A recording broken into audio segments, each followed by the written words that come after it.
Vamos a, este capítulo es sobre pediatría forense. El médico legista también está encargado, pues, de tener ciertos exámenes de que el niño nace, ¿no?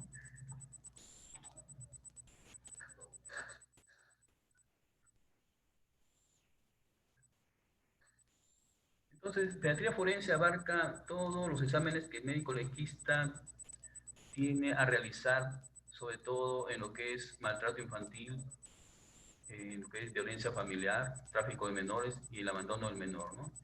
Y luego, pues, el infanticidio y ciertos exámenes médicos legales. Desde que el recién nacido nace, tenemos que, ya, tenemos que ver, pues, desde que el recién nacido nace, primeramente tenemos que saber si nació vivo o nació muerto, ¿no? ¿Por qué sale eso? Por favor, mover la ventana.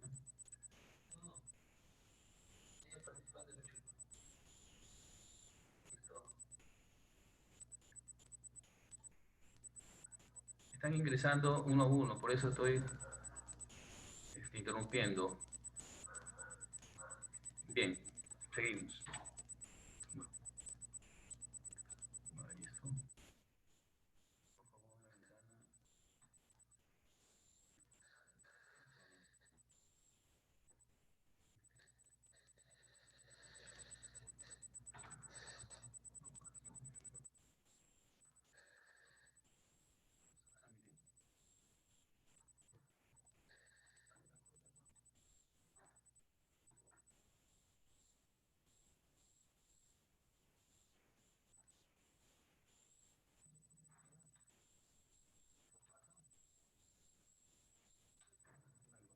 Mira, tan que molestan por eso.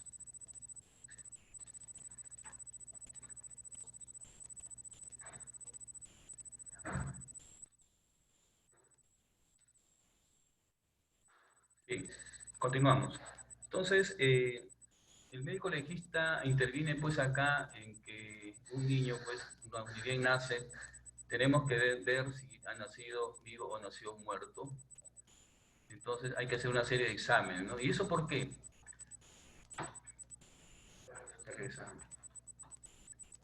¿Por qué? Porque el,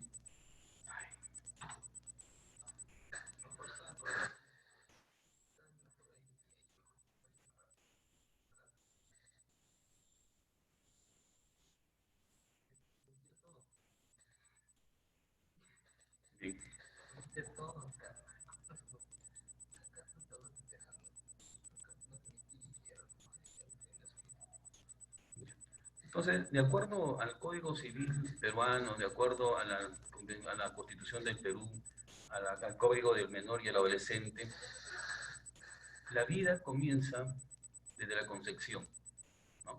Entonces dice, en el artículo 1 del Código Civil, dice, principio de la persona y de la vida humana. La persona humana es sujeto de derechos desde su nacimiento, o sea, ni bien nace, por eso, ¿no? Lo primero que tenemos que hacer es, si un niño nació vivo o nació muerto, tenemos que hacer ciertos exámenes para determinarlo, ¿no? Y cuánto tiempo estuvo vivo, si que llegó a morir, ¿no? Entonces, la persona humana es sujeto de derechos de su nacimiento, dice, la vida humana comienza con la concepción. El concebir es sujeto de derecho para todo cuanto le favorece.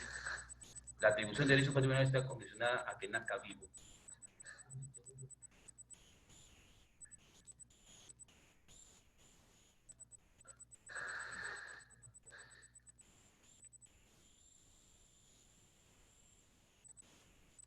No, no, me parece que no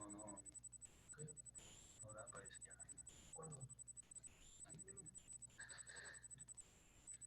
Entonces, sabemos nosotros que la vida comienza pues, con la concepción, de acuerdo a lo que dice el Código Civil, a la Constitución del Perú, ¿no? Al Código del Menor y Adolescente. Entonces, la concepción se entiende, pues, donde sucede la fertilización o la fecundación, ¿no? La transmisión de vida de generación en generación. Entonces, pero miren, aquí en esta parte, el recién nacido, para que tenga derecho a la persona, o sea, a que tenga una personalidad, tiene que nacer vivo. y tener cierto tiempo para que después de eso se le atribuya ciertos derechos patrimoniales, es decir, pueda heredar, ¿no? Pero no olvidemos nosotros que hoy en día, pues, no solamente la vida se procrea, también se crea, ¿no? Porque estamos viendo de, pues, lo que se llama reproducción humana asistida, ¿no? Entonces, el Código Civil ya debe ampliar no solamente de que el concebido por cuestiones naturales o por fecundación o por concepción, ¿no? Sino que también entra a tallar acá lo que es lo artificial o lo que es la reproducción humana asistida, ¿no? Entonces, para que el recién nacido tenga todos los derechos, tenemos que ver si que el caso fallece o nació vivo o nació muerto y cuánto tiempo estuvo vivo para poder asumirle los derechos, para poder asumir los derechos de, de los derechos patrimoniales, es decir, para que herede, ¿no? Entonces, la pediatría forense está pues dentro de esta actividad que tiene el médico legista, tanto en algunos exámenes dentro del punto de vista solicitado por lo civil, ¿no? Exámenes para determinar la personalidad jurídica, por ejemplo, ¿no? Protección de la afiliación, ejercicio de la patria potestad, establecimiento de la tutela, ¿no? Estos son solicitudes sobre todo desde el punto de vista civil, ¿no? En lo penal, acá lo que más importante es pues el aborto, ¿no? Para determinar si hay aborto espontáneo o aborto criminal. Lo que más nos interesa es el aborto criminal. Lesiones en el feto, lesiones por homicidio, lo que se llama infanticidio, ¿no? Suposición de parto, cuando una mujer hace creer que está embarazada o ha tenido algún tipo de parto, alteración de la paternidad o del estado de condición del menor, ¿no? Entonces, fíjense, nosotros lo que más vemos en pediatría forense todos los días es, ¿no? El estudio pues, de maltrato infantil. El maltrato infantil no solamente es físico, sino también psicológico y sexual. Y también abarca, pues, no solamente lo físico, lo sexual o lo psicológico, sino también abarca lo que es el abandono. No solamente un abandono físico, sino un abandono moral, o un abandono donde no se cumple con todas las necesidades básicas que se debe dar a un menor, ¿no? Vamos a ver más adelante, ¿no?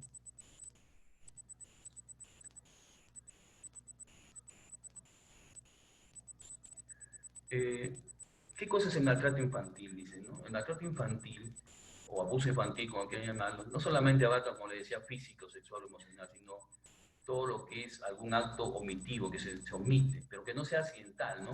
En el trato hacia un menor por parte de sus padres o cuidadores que le ocasionan daño físico o psicológico y que amenaza su desarrollo, ¿no? Entonces, la UNICEF lo define, fíjense, como cualquiera, como cualquier acto, ya sea ocasional o habitual, ¿no? Por lo general, los niños reciben maltrato habitual, no solamente ocasional, sino habitual.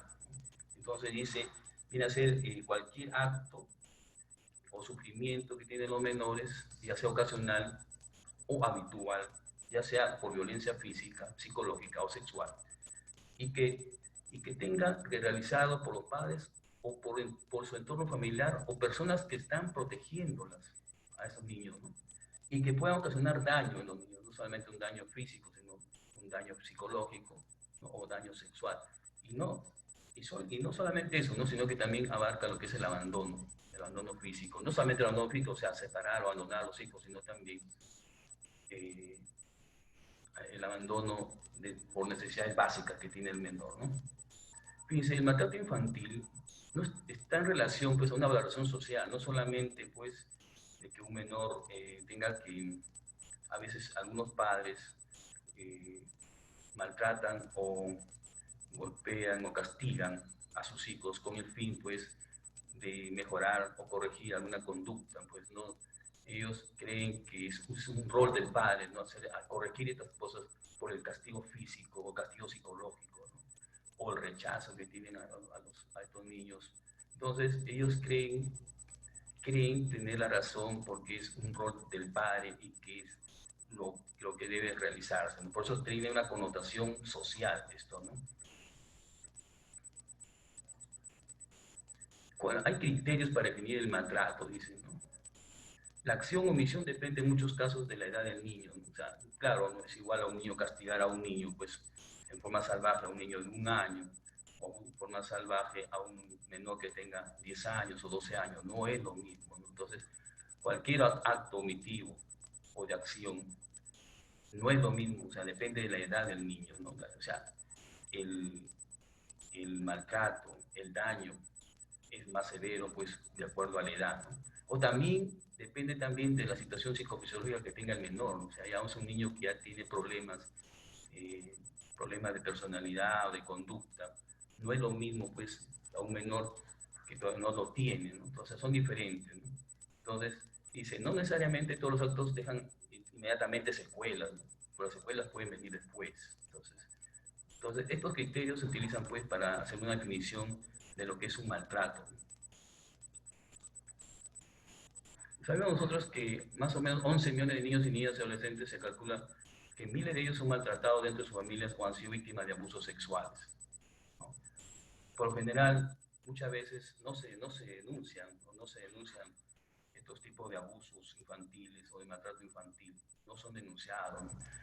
Hoy en día, pues con esto que está en auge, en boga, eh, la, tiene mucho que ver los medios de comunicación y la sociedad también, ¿no? Cuando ven a un niño pues ser castigado inmediatamente, hacen su denuncia. No solamente la denuncia puede realizarlo pues cualquier persona del entorno familiar, sino que también puede hacerlo un vecino o cualquier persona conocida, ¿no?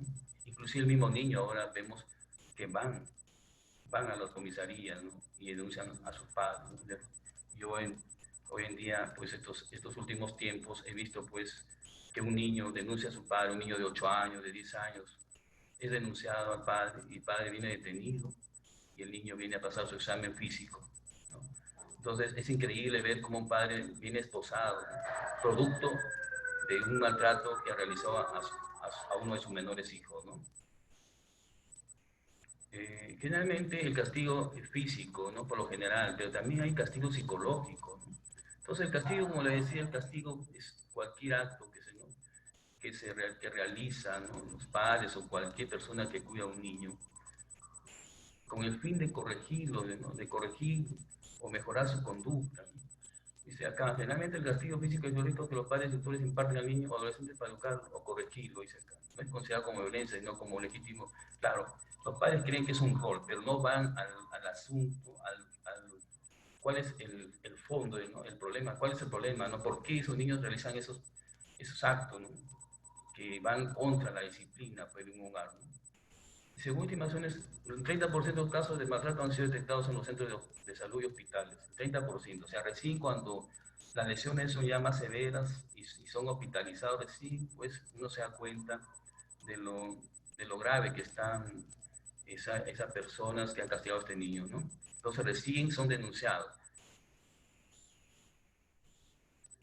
Entonces, ahora, el maltrato físico no solamente abarca, pues, como le decía, la violencia psicológica, violencia física o violencia sexual al menor, sino también el abandono del menor. O sea, y el abandono no solamente significa dejarlo, separarlo, desprotegerlo al niño, sino también significa, pues, de que no estamos cumpliendo con las necesidades básicas físicas del menor. ¿Cuáles son esas necesidades básicas físicas? Por acá tenemos, acá está. Las necesidades físicas importantes, ¿no? Básicas en el menor es primero la alimentación. No estamos cumpliendo con su alimentación. Un padre que deja pues, de darle la atención a la mamá para que el niño se alimente, o se vista, compre su ropa, o que tenga buena higiene dentro de la casa, o los respectivos cuidados médicos, o que esté supervisado y vigilado al niño, ¿no? Entonces, condiciones higiénicas de seguridad en el hogar y su educación. Todo esto son necesidades básicas. Eso significa, si uno no cumple con esto, significa el abandono infantil. O sea, no solamente pues es separarlo, desprotegerlo, abandonarlo a un niño, sino es todo esto también, abarca todo esto, ¿no? Y nosotros hacemos los exámenes respectivos, nos envían como haciendo una denuncia pues por abandono moral, físico, ¿no? Y que nos solicitan a nosotros los fiscales de familia, porque los fiscales de familia son los que ven esta situación y al final es el juez el que determina si si va a seguir con los padres o pasa pues a un albergue donde va a estar más seguro el niño, ¿no? Entonces, a nosotros nos solicitan examen físico para ver si hay maltrato físico, ¿no? Nos solicitan también estado de salud. Estado de salud significa que hay que revisar qué patologías puede tener este niño. Nosotros hemos encontrado pues también, sobre todo el estado nutricional, ¿no? El estado de nutrición. Entonces hacemos todo un examen para determinar su estado de nutrición, talla, peso, y de acuerdo a las tablas pues sacamos, ¿no?, qué grado de nutrición tiene. Luego vemos el estado de salud, revisamos todos los sistemas y aparatos y solicitamos algunos exámenes para determinar y llegar a un diagnóstico sobre su estado de salud, sobre con su condición de salud que está. Y si hemos encontrado muchas patologías, por ejemplo, sobre todo cuadros respiratorios, hemos encontrado parasitosis, por ejemplo, piojos, ¿no?, en el cabello. Hemos encontrado problemas dermatológicos también, ¿no?, paracarosis, por ejemplo, ¿no? Y también a veces examinamos, pues, ¿no?, en la región anal o la región genital, ¿no? Encontramos ciertos tipos de, por ejemplo, huevo de parásitos o algunos parásitos que son comunes en la región anal. Entonces, todo eso ya colocamos, ¿no?, que presenta parasitosis infantil o parasito, presenta enfermedades respiratorias agudas, o tiene mal higiene, mal vestido, presenta áreas de suciedad en la piel, etc. Entonces, todo eso ya significa un abandono y una denuncia que va a proceder contra si son padres o las personas que tienen a cargo el menor, ¿no?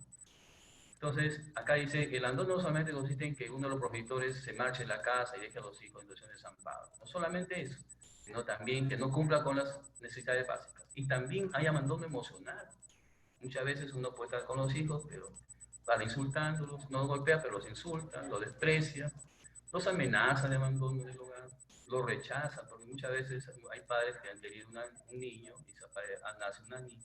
Hay rechazo, ¿no?, aterrorizar al menor con ciertos castigos extremos, o privar al niño de aislarlo, o sea, de no dejarlo que interactuar con otros niños, ignorar a los hijos, humillarlos públicamente, no defenderlo de los ataques de sus hermanos mayores, etc. Todo eso significa un abandono emocional, lo que se llama violencia psicológica, ¿no? Y aparte de eso, pues dejar a los niños pequeños solos en el hogar, ¿no? A veces los padres tienen que trabajar, son muy pequeños, lo dejan al mando de otros menores que de repente todavía son pequeños, 9, 8 años, ¿no?, para cuidar uno de 1 año.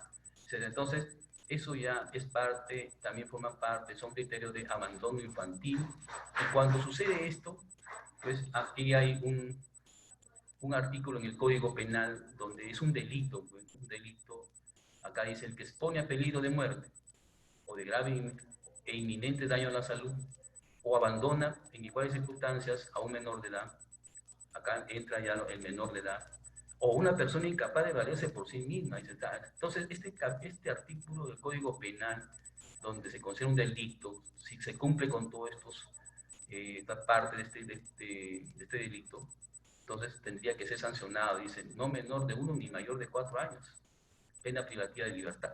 Entonces, está penado abandonar a un niño, está penado desprotegerlo a un niño, ¿no? Está penado también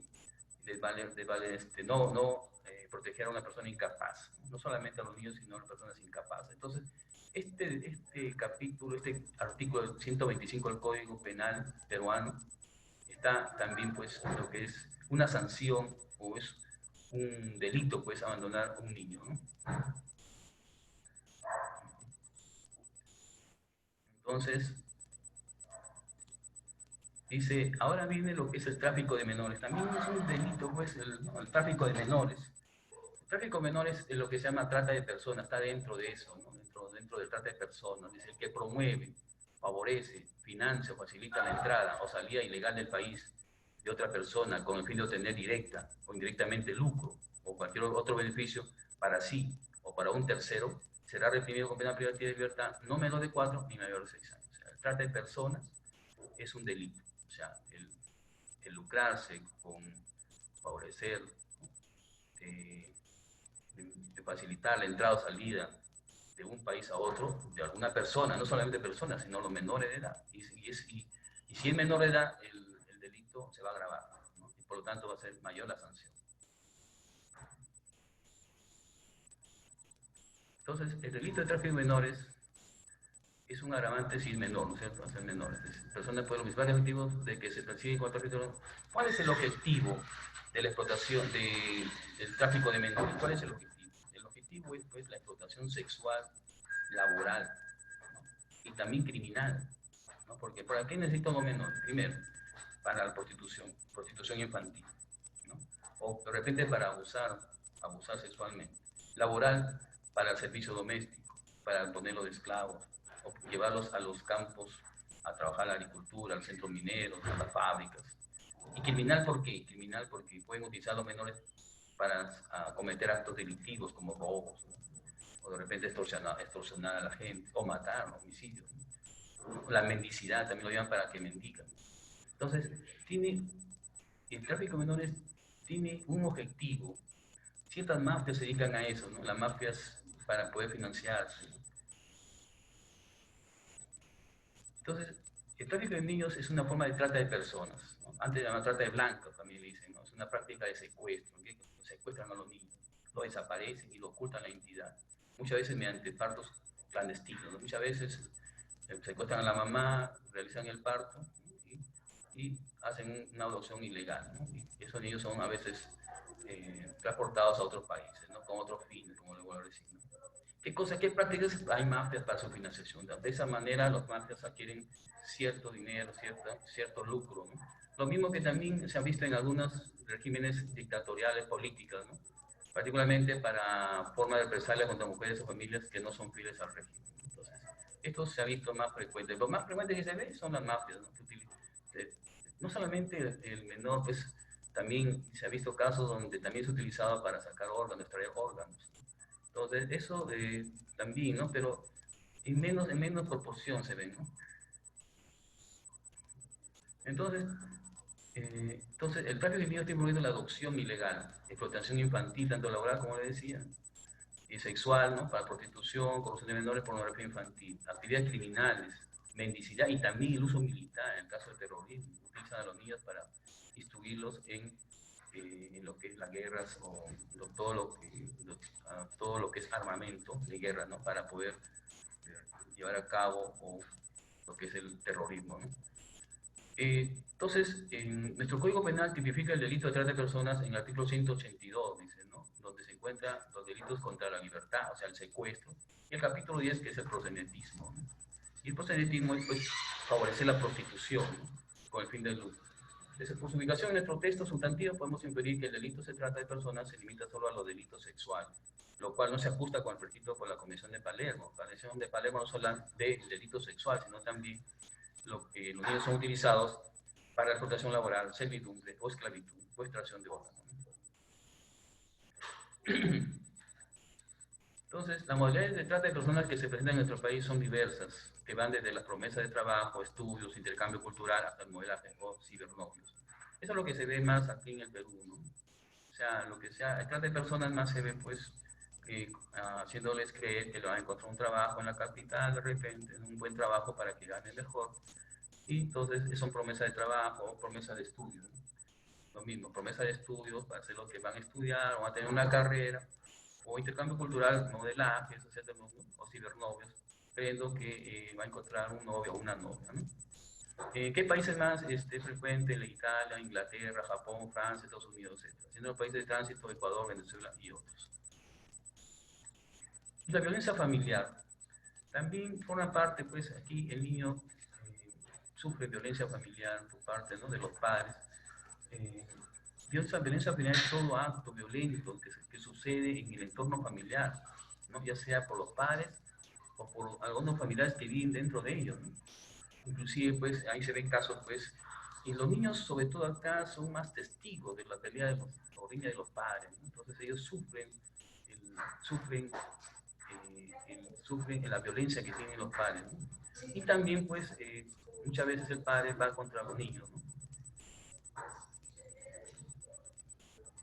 Entonces, pero para este tipo de violencia familiar, ya ahora pues sabemos nosotros que hay una ley especial, ¿no? Que es la 30264, es una ley que favorece bastante a la mujer, donde dice, pues, ¿no?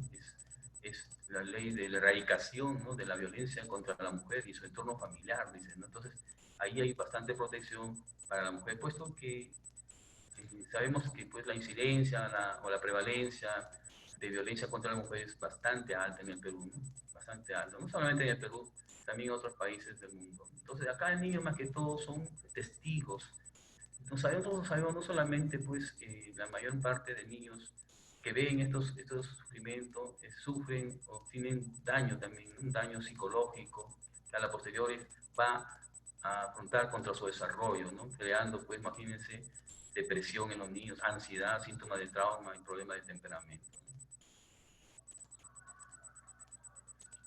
Entonces, lo que vemos nosotros, y siempre cuando ya vienen a nuestras oficinas para hacer nosotros examinarlos, vienen con denuncias, pues viene el padre, muchas veces detenido, viene la madre para que pasar su examen físico, y también vienen los niños, porque muchas veces tienen que pasar para descartar pues alguna lesión de repente que la madre esté ocultándolo, ¿no? Entonces pasan obligadamente la mamá y los hijos. Y también tiene que pasar pues su pericia psicológica y pericia tanto a los niños como a la mamá. Entonces, en violencia familiar, ¿qué cosa es violencia familiar? Cualquier opción, omisión que cause daño físico, psicológico, maltrato sin lesión, inclusive la amenaza o coacción grave. Ahora no solamente lo físico, es la amenaza. Cualquier tipo de amenaza a la mujer o al hombre también, ¿no? O sea, ahora están viendo los casos de violencia contra el hombre, ¿no? Está creciendo. Coacción graves o reiterada, así como la violencia sexual que se produzca entre violencia familiar, es entre cónyuges, entre los ex-cónyuges también puede suceder lo que es violencia familiar, convivientes o exconvivientes, que ya no estén juntos viviendo, ¿no? Ascendientes, o sea, pueden ser los padres, ¿no? Los suegros, los padres, o descendientes, ¿no? Pueden ser los hijos o los nietos, ¿no? Parientes hasta el cuarto grado de consanguinidad y segundo grado de afinidad. Consanguinidad quiere decir que sean familiares del hombre y afinidad es familiares de la esposa. Eso es consanguinidad y afinidad, ¿no? Quienes habitan en el mismo hogar siempre que no medien relaciones contractuales o laborales, siempre que no medien esas cosas, ¿no? Quienes hayan procreado hijos en común también, por ejemplo, el hecho de que no vivan juntos pero tienen un hijo en común, también está dentro de lo que es violencia familiar, independientemente que convivan o no al momento de producirse la violencia. O sea, no es necesario que convivan, ¿no? Simplemente que tengan un hijo suficiente para enlazar pues, a esa pareja, ¿no? Y acá dice, acá hay una ley que dice lo consignado en la ley 26260 que está formulado en términos generales, requiere adaptarse al contexto de los niños y niñas y adolescentes, por lo que se toma de referencia a la definición de maltrato de la UNICEF. ¿Qué dice la UNICEF?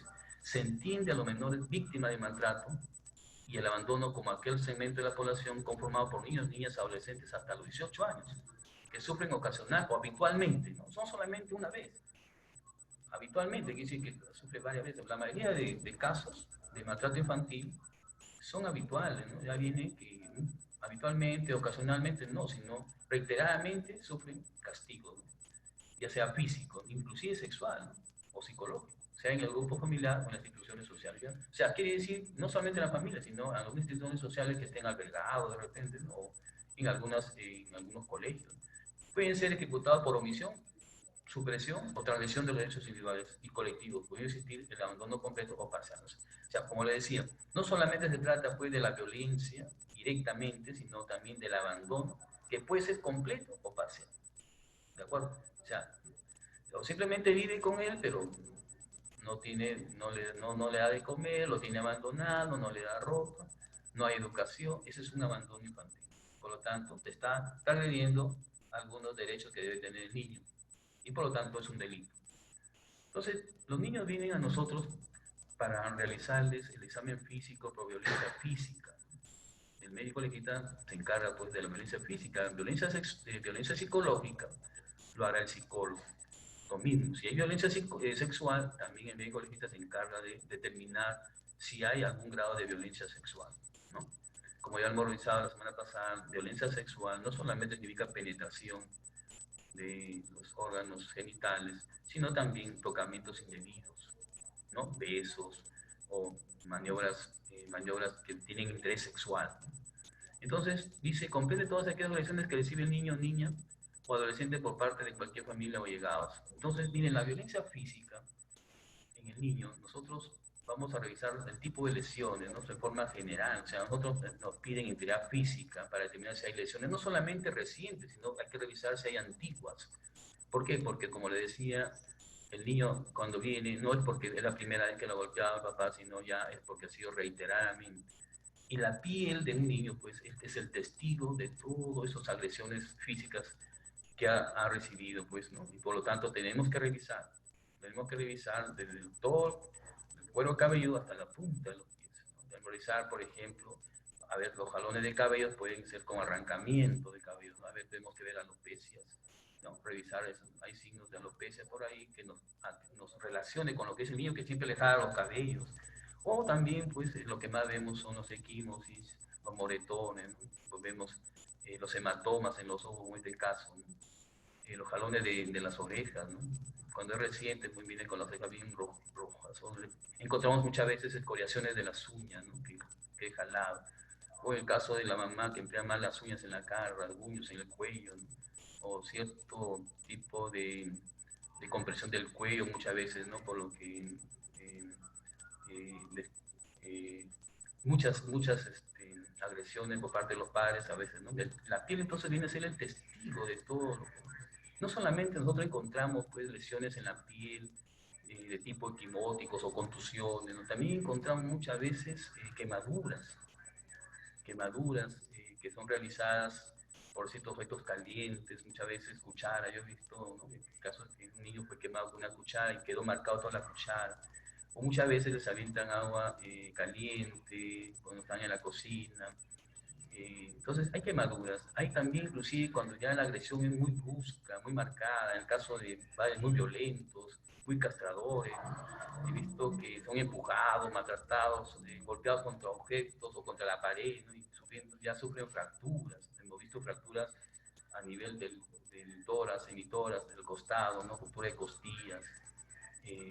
Entonces, no solamente ya hemos encontrado lesiones simples, o como decirlo, complejas, hemos encontrado ya más graves, ¿no? En el niño, inclusive golpes en la cabeza, ¿no? Entonces, de violencia física no solamente pues significa pues que vamos a examinar y si nosotros sospechamos de alguna lesión más grave tenemos que hacer una placa, sacar una placa radiográfica, no sé que estamos sospechando alguna fractura, etcétera, ¿no? Entonces, hay una serie de lesiones que tenemos que revisar uno por uno, ¿no? Muchas veces el padre se defiende diciendo de que ha sufrido una caída, es un accidente, ¿no? Esa es la mayoría de veces vienen explicando ese motivo. Yo he tenido casos donde he visto pues, todo el cuerpo con equimosis alargadas, que parece más un objeto alargado, que es un látigo, ¿no? Lo que nosotros acá llamamos siete lenguas, son, son, son de cuero, ¿no? De cuero que fabricado del mismo cuero de algunos animales, ¿no? Como la oveja, eso, ¿no? Entonces, violencia psicológica ya tiene que verlo pues el psicólogo, debe determinar el daño psíquico que tiene este niño, ¿no? Entonces, es más complicado, más complejo, pues el niño más menor, más difícil que el niño, pues, comience a hablar, a decir de que lo golpeas, ¿no? Reiteradamente. Entonces, es más difícil determinar, pues, un daño psíquico un menor pues, de 2 años, de 1 año, ¿no? Es complicado. Y la violencia sexual, que también, ¿no? Se ve casos de los padres, ¿no? Que provocan en los niños una violencia pues, sexual, ¿no? Con violación, penetración, tanto vaginal como anal, ¿no? Tanto mujeres como niños eh, son, violentados sexualmente, ¿no? Entonces, a veces los padres los castigan simplemente para que no digan o no informe a la mamá o a los familiares más cercanos, pero el niño comienza a hacerse más tímido, más cohibido, más triste, entonces uno ya va sospechando de qué está pasando, ¿no? Algo está pasando en ese menor. Entonces, lo que más pueden pensar son los profesores muchas veces, ¿no? Son los profesores que más confianza a veces, ¿no? Preguntan qué ha pasado. Entonces, terminan declarando qué les está pasando, ¿no? ¿No? Ha pasado esas cosas, una serie de casos que tenemos nosotros por parte de estos niños, ¿no? que ha sido golpeado solamente para que no informe, no digan, ¿no? Bueno, acá viene lo que es infanticidio. Doctor, disculpe, buenas tardes. No sé si podría aceptar, hay algunos chicos que han tenido problemas con su internet y están queriendo entrar a su clase. Ok, ok, disculpen, Gracias. admitir a todos. A ver, ¿entraron? No vean ninguno, solamente Sí, sí, entraron. entraron. Ya. Sí, gracias. Entonces tenemos lo que es infanticidio, ¿no? ¿Qué cosa es el infanticidio?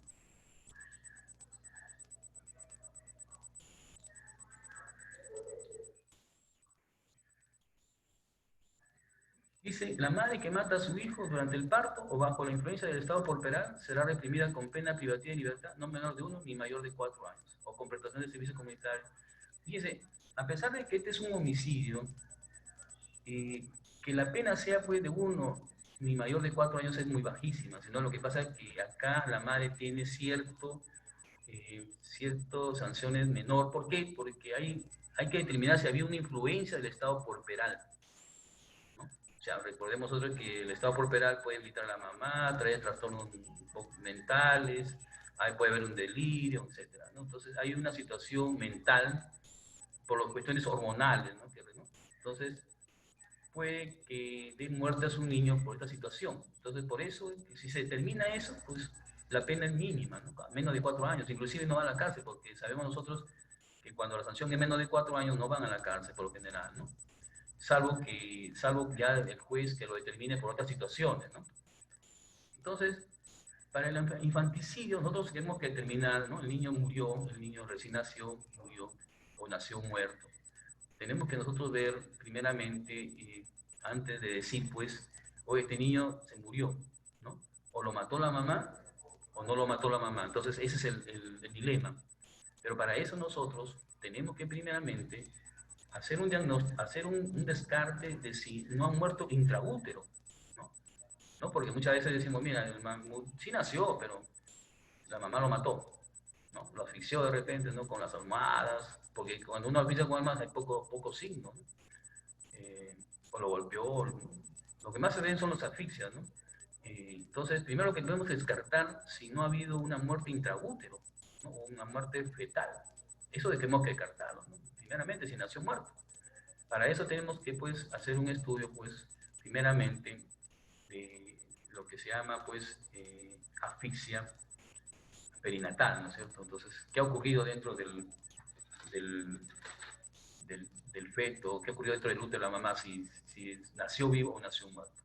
Entonces, para eso nosotros tenemos que irnos pues, a revisar la historia clínica, si ha habido alguna situación, ¿no? Si, por ejemplo, nosotros vemos a este feto, a este recién nacido, vemos que está macerado, tiene signo de maceración, es decir, signo de maceración tiene pues desfacelación de la piel, ¿no?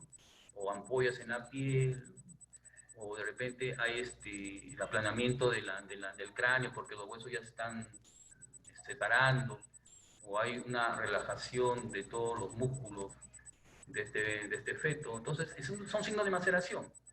Y si es un signo de maceración, podemos decir, asegurar nosotros de que es una muerte intraútero. No podemos asumir la responsabilidad de la mamá que lo mató, ¿no? Entonces, una muerte intraútero. Si encontramos signo de maceración, es fijo de que este sea pues un problema de una muerte intraútero.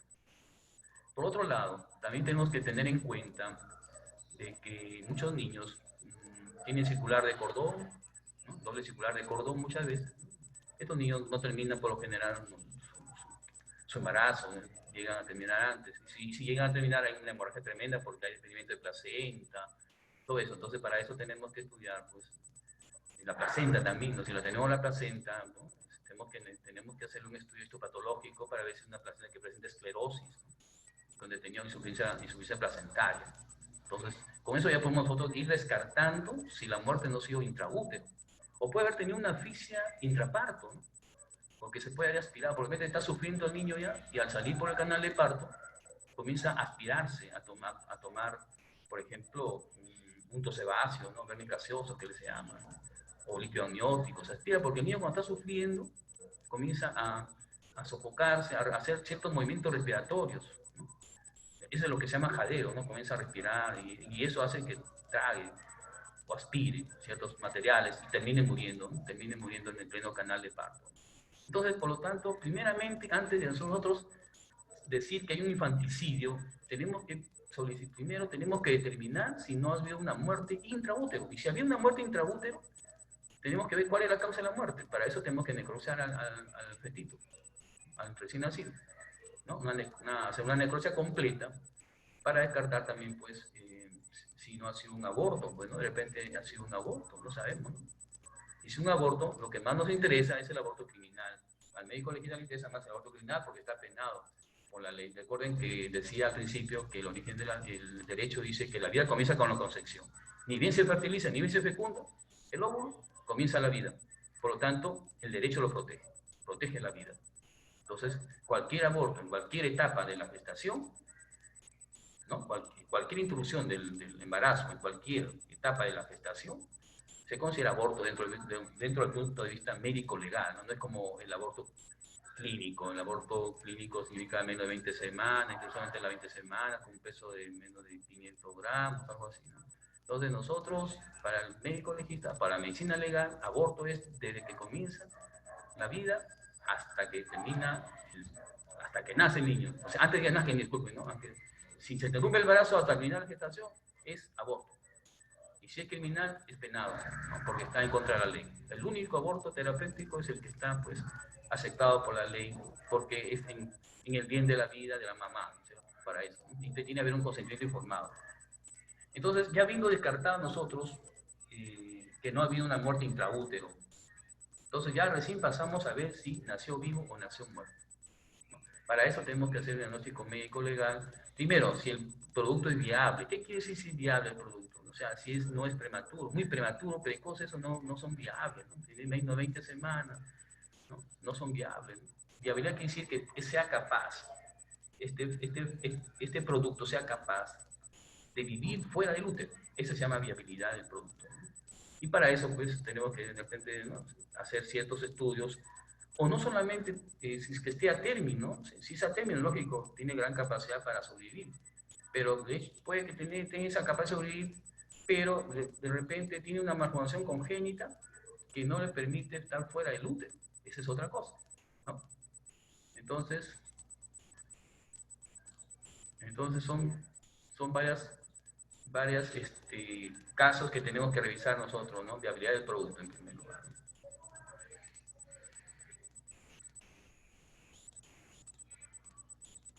¿Y qué cosa significa viabilidad del producto? ¿No? Hay signos positivos de que, pues, ¿no?, sabemos que pues, la talla, pues, ¿no?, medir ciertos parámetros métricos. ¿Cuánto debe pesar? Entre 2.500 a 3.500, ¿no? En promedio 3.250 gramos, que mida 48-52 centímetros, un cordón umbilical de 50 centímetros. Este es un niño ya a término, ¿no es cierto? O embriológicos, acá tenemos que tener en cuenta los puntos de osificación, ¿no? Pues sabemos que los puntos de osificación ya pueden aparecer, ¿no?, desde la 11ª semana. Por ejemplo, el Becklar, el signo de Becklar son los puntos de osificación que están en el fémur, la parte distal del fémur, ¿no? Para eso nosotros, si que tenemos duda de la edad gestacional, tenemos que hacer un corte a nivel de la rodilla, ¿no?, en forma ascendente. Vamos a cortar la parte distal del fémur y vamos a ver los puntos de osificación. Si ya están presentes es porque está entre el 8º y 9º mes. Estamos diciendo que es un niño de término, por lo tanto es viable. Bilar es un signo, pues, del tabiquamiento del maxilar, más o menos, ¿no?, 8º mes. Y otros signos de Palm, Escala, Bello, ¿no?, como el segundo molar temporal a partir del 8º mes. Y que el calcáneo y el estrágalo, no, son puntos de osificación que tenemos que revisar. Pero a mí, más nosotros revisamos el Becklar, que es más fácil, y se ven notorios, son puntos rojizos que se ven en la parte distal del hueso, ¿no? Y lo morfológico, que también tenemos que revisar la piel, pues es una piel fina, delgada, rojiza, pues es un prematuro totalmente, ¿no? Cabellos, la cantidad de cabellos que tienen, el lanugo, por ejemplo, ¿no? El lanugo va desapareciendo conforme va madurando el niño. Las uñas que estén al nivel de los bordes de los dedos, pliegues escrotales, si están arrugados o no están arrugados, y los pliegues plantares, si ya estén completos o no estén completos, o no tengan pliegues plantares, ¿no? Y el agar, pues, Ignacio, con cuánto de agar ha nacido, ¿no? Y los signos negativos, como decía, malformaciones congénitas. Hay malformaciones congénitas que son incompatibles con la vida, pues, ¿no? Por ejemplo, un corazón, una tetralogía de Fallot de repente, ¿no? O alguna malformación congénita de ciclopidia, por ejemplo, ¿no? Vamos a ver después. Y para determinar la edad gestacional, la edad gestacional se utiliza, pues, ustedes saben, Capurro, ¿no? Ustedes muy bien, seguramente están revisando en su clase de pediatría, ¿no? Que tenemos que revisar, pues, la forma del plan de la oreja, ¿no? Cuando ya se presenta el cartílago, ¿no? Y va encurvándose la oreja poco, y tiene un puntaje, ¿no? Capurro, tamaño de glándula mamaria, formación del pezón, vamos sumando el puntaje, textura de la piel, pliegues plantares, etc. Todo eso vamos a clasificar, pues, como un post maduro a partir de las 42 semanas o más, a término de 52 semanas, prematuro leve, 35 a 36, moderado, y el extremo de menor de 32 semanas. Todo esto son parámetros que se van a usar con una constante, que, ¿no? 204, algo así. Bueno, entonces, es importante, pues, ni bien tenemos a un feto que ha nacido, recién vivo o muerto, no sabemos. Para eso también tenemos que ver la edad gestacional, ¿no? La edad gestacional. Para eso tenemos que tener en cuenta nuestra tablita. Esta tablita tenemos que tenerla presente nosotros para ir eh, sumando y diciendo que le corresponde a tal edad, ¿no? Por ejemplo, este niño, miren, es atérmico, ¿no? Probablemente, pero miren, compatible con la vida, ¿no? Y bien nació, murió. Lo pueden revisar ustedes ahí, miren, está cianótico totalmente. De repente tiene otras alteraciones congénitas, no solamente las que se observan, ¿no?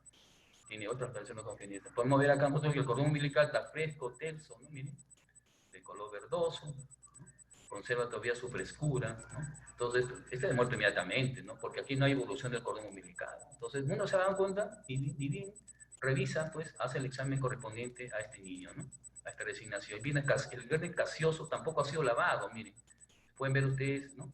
Que está en toras, en el abdomen, en las axilas que más se penetran. Para nosotros, para sacar de las axilas este verde casioso, tenemos que hacer una lavada exigente.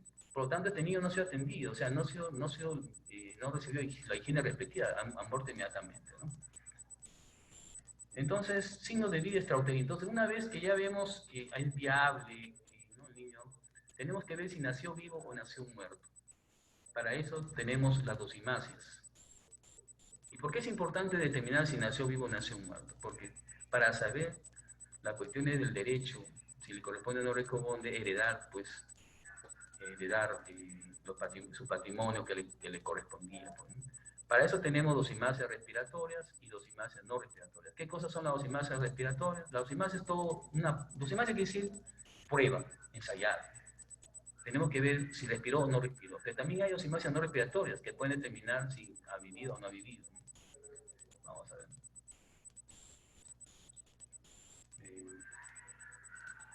Bien. Fíjense, hay dosimacias respiratorias que se llama, por ejemplo, la radiográfica de bordes. Le sacamos una placa radiográfica al recién nacido y vemos si es un color claro, la placa, ¿no? Color claro de los pulmones, o de repente es un color oscuro. Entonces, si es claro es porque ha respirado, ¿no? Hay aire en los pulmones. Entonces, la respiración de borde. Diafragmática de Casper también. Una vez que nosotros hacemos la necropsia al recién nacido, porque tiene que hacerse la necropsia, vemos la elevación del diafragma. Normalmente está entre la cuarta y quinta costilla, pero si está por encima, por debajo de la sexta y séptima costilla, quiere decir que ha habido un descenso del diafragma, por lo tanto ha habido ingreso de aire en los pulmones. Óptica de Buchuk significa, pues, que una vez que abrimos el tórax del niño, vamos a ver que los pulmones están ensanchados, cubren todo, la cavidad torácica, inclusive cubren parte del corazón. Entonces, ¿qué dice? Quedan insuflados. Pero si vemos unos pulmones colapsados, que solamente apenas pueden cubrir el canal vertebral, entonces esos pulmones son atelectáxicos, están colapsados, no han respirado. Entonces, por la óptica de Buchuk también podemos revisar. Y lo que más importante y lo que más usamos nosotros es la hidrostática de Galeno, la dosimacia hidrostática de Galeno, ¿no? Entonces, la hidrostática de Galeno, acá, tiene varias fases, ¿no? Galeno, que vamos a revisar después. Y la histológica de Buchuk, también hacemos un estudio histológico del pulmón para revisar cómo están los alveolos. Si están colapsados los alveolos plegados, es decir, no respirados, pero si están extendidos, y el epitelio del alveolo es plano, es respirado, pero si es cúbico, no ha respirado. Entonces, eso lo vemos histológicamente. gastrointestinal del lado también, ¿no? Y el auricular, pues, también aire en los auriculares, ¿no? Y otros signos. Por ejemplo, la hidrostática de Galeno, la más conocida, en primer lugar, nosotros abrimos, ¿no? Abrimos todo el tórax y sacamos todo el contenido del el paquete, mejor dicho, ¿no? Tórax, disculpen, cardiopulmonar, ¿no? Incluido la tráquea y los bronquios. Y el timo, ¿no? Porque el niño tiene el timo. Todo este paquete lo sacamos y lo metemos a un recipiente con agua. Y al ingresar al agua, si flota todo, quiere decir que probablemente haya respirado. Pero nosotros tenemos que descartar con la segunda fase, porque no sabemos, de repente este fetito ya está putrefacto. Y cuando hay putrefacción se llena de gases. Y puede ser que el gas de la putrefacción esté haciéndolo flotar. Entonces, para eso separamos al pulmón del corazón y vemos si el pulmón flota, sigue flotando, problema. Y si el corazón no flota, porque el corazón es más denso, ahí no hay aire, supone que no debe hundirse. Si se hunde, porque ya está positivo, o sea, este niño ha respirado. Entonces la oximasis es positiva. Nuevamente, hacemos otro estudio. Cortamos en trozos los pulmones, lo presionamos entre los dedos, sacamos el aire, ¿no? Y vemos si se hunde o no se hunde. Y si se hunden unos y si se hunden otros, o se hunden unos y flotan otros, quiere decir que hay un problema de repente de condensación. Probablemente hay un problema respiratorio, una neumonía, una bronconeumonía, qué sé yo. Entonces, vuelta se hace otro estudio. Se trata de extraer todo el aire presionando los pulmones, el trozo de pulmón para sacar el aire, supuestamente el aire de putrefacción, porque el aire de putrefacción sí puede salir, burbujea, pero el aire intraalveolar no sale. Por lo tanto, sigue flotando. Entonces es positivo. Pero si se hunde a sacar el aire, que sí que ha sido por la putrefacción. Entonces, cuando hay estos problemas que nos pueden generar una serie de dudas, entonces nosotros vamos a la histológica, obligado. Entonces, hacemos los cortes del pulmón y enviamos a patología para que pues, nos dé el estudio pues, histológico que nos va a ser más confiable. Entonces, teniendo eso, ya hacemos la determinación de que este niño respiró o no respiró. Esta es la prueba, ¿no? Por ejemplo, en un recipiente, ¿no? Trozos de pulmón que están debajo, están hundidos, quiere decir que es este pulmón no ha respirado, ¿no? Y aquí pueden ver los alveolos del extendido, ¿no? Con epitelio plano, histológicamente, ¿no? Entonces, fíjense, pero como yo le decía, acá hay otros dosimasias, ¿no? Dosimasias, por ejemplo, de la saliva, ¿no? El niño cuando nace ya comienza a salivar. Tomamos la prueba del yodo, ¿no? Para determinar si hay saliva o no hay saliva por el almidón. La prueba alimentaria también, ¿no? Si abrimos el estómago y encontramos leche, bueno, que dice que el niño ya se lo ha alimentado al niño. Bueno, y acá hay otros signos que no son de mucha relevancia, ¿no? Signos externos, vamos a ver pues también presencia de verniz gaseoso, ¿no? Como le decía, el verniz gaseoso va bajando, va disminuyendo conforme el niño va madurando, pero que se adhiere mucho en las axilas y en las ingles, ¿no? Entonces, esto indica de que el niño nació, no se le ha dado la higiene respectiva, ¿no? Esto es para determinar. Una vez que nosotros decimos que ha nacido vivo, entonces tenemos que ver cuánto duró, cuánto de vida tuvo. Entonces, ¿de qué tiempo vivió? Coloración de la piel, ¿no? Si la piel es rosada, o rojiza, o piel un poco pálida, ¿no? Secreción mamaria, dicen que la secreción mamaria también, ¿no? Cuando pues el niño es la niña en este caso, cortar el cordón umbilical, deja de pasar los estrógenos a la mamá, o la cantidad que han pasado de la mamá a la niña, entonces hace que en el séptimo día pueda producir cierta secreción, no solamente secreción mamaria, también puede haber una hemorragia vaginal, ¿no? Escasa, ¿no? Que pueden coincidir inclusive con la caída del cordón umbilical, que es al séptimo día, ¿no? Descamación de la piel. La descamación de la piel comienza al segundo día, siendo lo máximo tercer a cuarto día. Evolución del cordón umbilical. El cordón, como le decía, el cordón umbilical, ni bien nace, está fresco, tenso, está conservado su cartílago, pero conforme ya a partir del segundo día comienza a marchitarse, ¿no? Entonces, ya si encontramos pues que es un pardo oscuro, grisáceo, acintado, que se pueden ver los vasos umbilicales, entonces ya decimos que tiene más de 3 a 4 días, ¿no? de evolución. Y el campo sucedáneo, muchas veces, ¿no? El traumatismo que sucede durante el parto, un cefalohematoma, ¿no? Cuando abrimos la cabeza, vamos a ver que su sangre roja, rojiza, ¿no? Pero si nosotros vemos que es un hematoma, es un hematoma con neoparduzco, que ha habido cambios ya producto de la evolución de la hemoglobina, entonces podemos decir que este niño ha tenido varias, 2 a 3 días de vida, ¿no?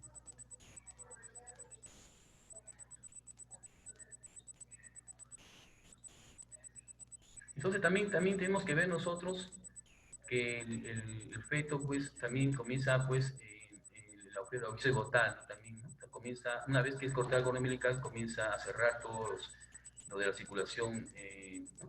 Y, por ejemplo, el agujero cigotal, ¿no? Que dicen que cierra inmediatamente, el útero arterial se cierra inmediatamente, pero el gotal puede durar varios días, 15 días, más o menos. Obliteración de arterias umbilicales, mediación de medio óptico, el aire en estómago e intestinos. El niño cuando respirado también vamos a encontrar aire en el estómago, ¿no? Una vez podemos nosotros hacer el estudio en el estómago, ¿no? Abriendo el estómago y vemos si vemos burbujas en la mucosa intestinal o el estómago, ¿no? Meconio en el intestino. Si nosotros ya no vemos meconio en el intestino es porque ya todo lo ha eliminado. Por lo tanto, tiene 2 días de nacido, ¿no? Eh, y durato en riñones, ¿no sé? Miren, por ejemplo, acá, ¿no? Acá. Entonces, y las causas de muerte más comunes son las asfixias, ¿no? La mamá puede terminar matándolo, bien tapándole los orificios respiratorios o bien estrangulándolo, pero en la estrangulación tenemos que hacer un diagnóstico diferencial con el circular de cordón, ¿no? Porque a veces lo estrangulan con un lazo. El circular de cordón por lo general no deja, muchas veces no deja surco en el cuello, pero a veces deja, y cuando deja, pues hay que hacer el diagnóstico diferencial, ¿no? Y a veces la madre lo agarra con el mismo cordón y lo estrangula. Entonces, para hacer creer que ha sido un circular de cordón.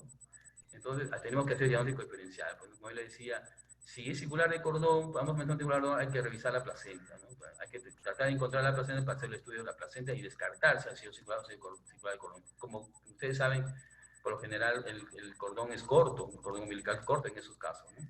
Entonces, ahí hay que hacer diagnóstico diferencial. Entonces, lo que vamos a hacer es buscar signos asfícticos. La mamá también puede con la almohada taparlo, cubrirlo, o comprimir el cuerpo, ¿no? Hacerlo aplasta con el cuerpo, ¿no? Haciendo, son tipos de asfixia. O pueden encerrarlo en una caja, ¿no? O meterlo a un retrete. Entonces, una serie de formas de cómo se asfixian. Entonces, también puede haber contusiones, golpearlo contra la pared, con algún objeto contundente, o cortarlo con algunas heridas más. Los más frecuentes son con armas que se encuentran en la casa, ¿no? Y tenemos acá todos los exámenes que tenemos que hacer nosotros, ¿no? Para edad gestacional, diagnóstico de sobrevivencia que no hemos revisado, el mecanismo de muerte fetal, el mecanismo de muerte del recién nacido, mecanismo de muerte del niño, etc. Todo esto, y aparte, pues, examen de identidad sexual, ¿no? Psicosomático que lo hace pues el médico y el psicólogo, y examen psicológico de la edad aproximada.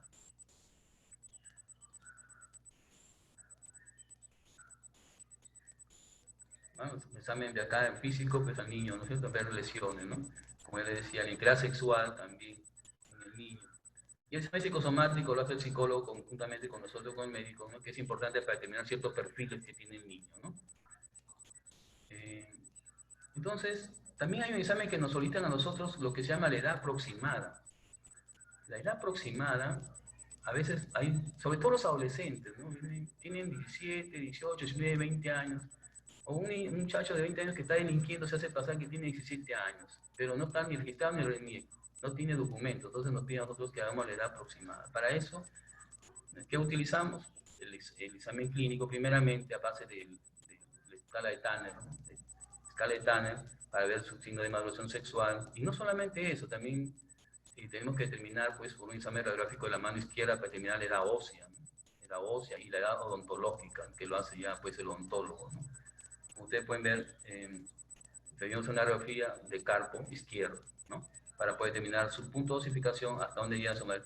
Los radiólogos tienen todo un test, un cuadro que es bastante confiable para eso, ¿no? Y el odontograma que también los odontólogos tienen que realizar, pues, ¿no? Los odontólogos lo determinan, dicen que es más preciso hasta los 15 años, la edad odontológica, ¿no? Entonces, emplear el Tanner significa, pues, la edad aproximada con la valoración sexual. Ustedes saben que el Tanner se emplea, pues, en la niña, pues, el vello púbico, el desarrollo de las mamas, ¿no? Y Entonces, es cierto, en los niños, por ejemplo, los genitales, ¿no? Tanto los testículos, el vello púbico, el vello axilar también está olvidando, ¿no? También es importante para hacer esos estudios, ¿no? Eh, Eso es en cuanto a lo que es pediatría forense y lo que es exámenes que tiene que realizarse, ¿no? Y no olvidar, pues, de que hay lesiones que son, podemos decir así, eh, la madre o los padres o algunas personas que saben de cómo castigar a un niño o cómo lesionar a un niño o un niño muy pequeño, no olvidar del zarandeo que es un tipo de lesiones que le hacen al niño sacudiéndolo, ¿no? Y vamos a encontrar lesiones, sacudidas, no encontramos lesiones físicas, muy poco, o de repente por la presión de las manos en el tórax, en el pecho, o encontramos en los brazos. Y lo que sí vamos a revisar, pues, de que hay alguna hemorragia, porque el zarandeo puede matar al niño, puede haber hemorragia sudural, hemorragia subarachnoidea, hemorragias retinianas, sin que haya fractura de cráneo, por si acaso. Muchas veces lo golpean contra la pared, terminan afichándolo contra la almohada, etc. Son formas de dar muerte a los niños, ¿no? Ciertas formas estratégicas de matar a lo que es responsabilidad profesional médica. Miren, estos problemas de responsabilidad médica, lo que llama mala praxis, hoy en día pues ha aumentado tanto por todo sitio en el Perú y a nivel mundial, ¿no? Pero en el Perú ya se da demasiado, ¿no? Y para nosotros es más el trabajo que hacemos revisando historias clínicas y una serie de documentos médicos para poder determinar pues si el médico o los médicos son responsables de una mala praxis. Para eso pues ustedes también tienen la obligación de conocer ciertos conocimientos básicos, por lo menos para que ustedes entiendan esta parte, ¿no? Dentro de esto tenemos que lo que es el primer tema, responsabilidades, el subtema, forma de culpa médica y legislación médica. Como ustedes recordarán, hay muchos casos, ¿no? Hay muchos casos que nosotros revisamos a nivel nacional. Ustedes verán en las noticias que lo que más se ven, pues, las noticias, los medios de comunicación, tanto el periodismo, la televisión, la radio, las redes sociales, mencionan o hacen un escándalo, pues, por lo que muchas veces ocurre y que esto no siempre, pues, por la mayoría de veces no son mala praxis. Eso lo sabemos muy bien todos. Y que terminan, pues, al médico desprestigiándolo, produciéndole ciertos problemas que van desde la alteración de su salud o la parte mental. Ustedes ven acá una persona que esto fue una noticia muy grande, le amputan pierna sana por equivocación en el hospital del Callao, eso creo que todo el mundo lo sabe, y que al final pues terminó en una situación que no hubo nada, ¿no es cierto? Ustedes verán acá un estudio que fue realizado en Lima, en clínica forense, en la visión clínica forense, por el doctor Navarro y el doctor Sandoval y algunos colaboradores, donde determinaron pues la incidencia de casos de demandas o de denuncias médicas por responsabilidad médica, desde el año 2005 al año 2010. Hoy en día, pues, de 2010 al 2019 ha aumentado más esto, ¿no? Y hay más estudios que todavía acá no lo hemos presentado, pero acá en Chiclayo, por ejemplo, ha crecido bastante. Ha crecido bastante el número de demandas. De tal modo que al mes podemos tener entre 15 a 20 casos mensuales de delito, de casos por negligencia médica, le llaman acá, o por responsabilidad médica, ¿no? Entonces, esto está creciendo cada vez más. Y hay varias causas por qué está creciendo tanto, ¿no? En primer lugar, sabemos de que el hecho de que el aumento esto de las denuncias tiene que ver mucho, en primer lugar, el cambio de paradigma que ha habido, ¿no? ¿Por qué le llamo cambio de paradigma? Porque el paternalismo que tenía el médico antiguamente, de que el médico era lo que sabía todo, todo tenía que cumplirse lo que dice el médico, ¿no? Y si había un problema, eso ya no podían reclamar al médico nada. Entonces, ahora ha cambiado por la autonomía que tiene el paciente, ¿no? La libertad que tiene el paciente y los derechos que ya tiene el paciente. O sea, conocedor de sus derechos, el paciente tiende pues a denunciar cualquier cosa que no le parezca bien, que no le parezca lo correcto. Entonces, por cualquier cosa y mucho más que se prestan, pues, ¿no? las autoridades o los medios de comunicación que se prestan más para poder pues hacer noticia esto como un escándalo, ¿no? Y que a los medios de comunicación no le interesan pues llamar la atención para vender su producto. Entonces, tiene que ver, el mundo de demandas tiene que ver mucho con la relación médico-paciente, ¿no? La relación médico-paciente se ha deteriorado totalmente, porque se ha despersonalizado, se ha deshumanizado, ya no es ese médico servicial, ¿no? Que solamente, pues, ahora, pues, por el hecho de la saturación que tiene, por la cantidad de pacientes que le colocan, ¿no? Y eso hace que el médico tenga un cierto estrés, cierta fatiga mental, y provoque una mala relación de médico-paciente, ¿no? Entonces hace que no haya una buena información por el tiempo escaso que tiene, ¿no? Entonces el médico ahora pues se limita solamente a pedir exámenes, ya no hay un examen exhaustivo, no hay una buena lección de historia clínica. Eso, ese interrogatorio que se le hacía, ese examen que se le hacía al paciente, que conllevan a una relación médico-paciente excelente, ¿no? Ahora se ha despersonalizado. Todo eso suma a que las denuncias vayan en aumento, ¿no? No hay una buena información, mejor dicho. No hay una buena información de la patología en la que está asumida este paciente o las alternativas de tratamiento. Por lo tanto, entonces ha crecido. Acá en 2010 y 2010, esto ya ha superado más. Estamos en el 2020, 2019 ha habido cantidad de denuncias, de demandas por todos lados. Inclusive se han creado instituciones ya para resolver los problemas más inmediatos, ¿no? Su salud, ustedes seguramente conocerán, su salud ya interviene, no solamente interviene, sino también sanciona multando muchas veces, ¿no? A los médicos o a la institución misma. Entonces, bastante, aquí se ve, pues se da a notar el aumento, en el año 2009, 321 casos, ahora nosotros tenemos más, ya no es, pero inclusive acá la ley Sarti dice, no vemos que las denuncias por situaciones quirúrgicas, actos quirúrgicos, son mayor que las de clínica. Mira, aquí en este caso, por ejemplo, de 68 a 31%, ¿no? Si están de acuerdo a la ley Sartis, ¿qué cosa es la ley Sartis? ¿No? La ley Sartis viene a ser ciertos reglamentos o normas, ¿no? Que uno debe seguir para el manejo de ciertas patologías, ¿no? Y que están estandarizados a nivel internacional, o sea, tienen todo un sentido común para poder actuar. O sea, nosotros tenemos que actuar de acuerdo a nuestra ley SART. Pero no olvidemos que la medicina no solamente se trata pues de una ciencia, también es arte. Quiere decir que el médico pone de su parte también su experiencia. Eso es el arte de la medicina, de manejar al paciente.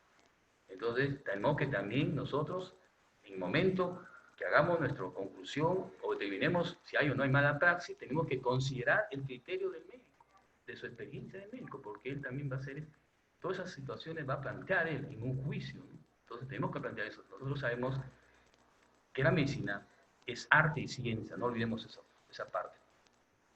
Acá también, fíjense, como ustedes pueden ver acá, todo un cuadro del año 2000, ¿no?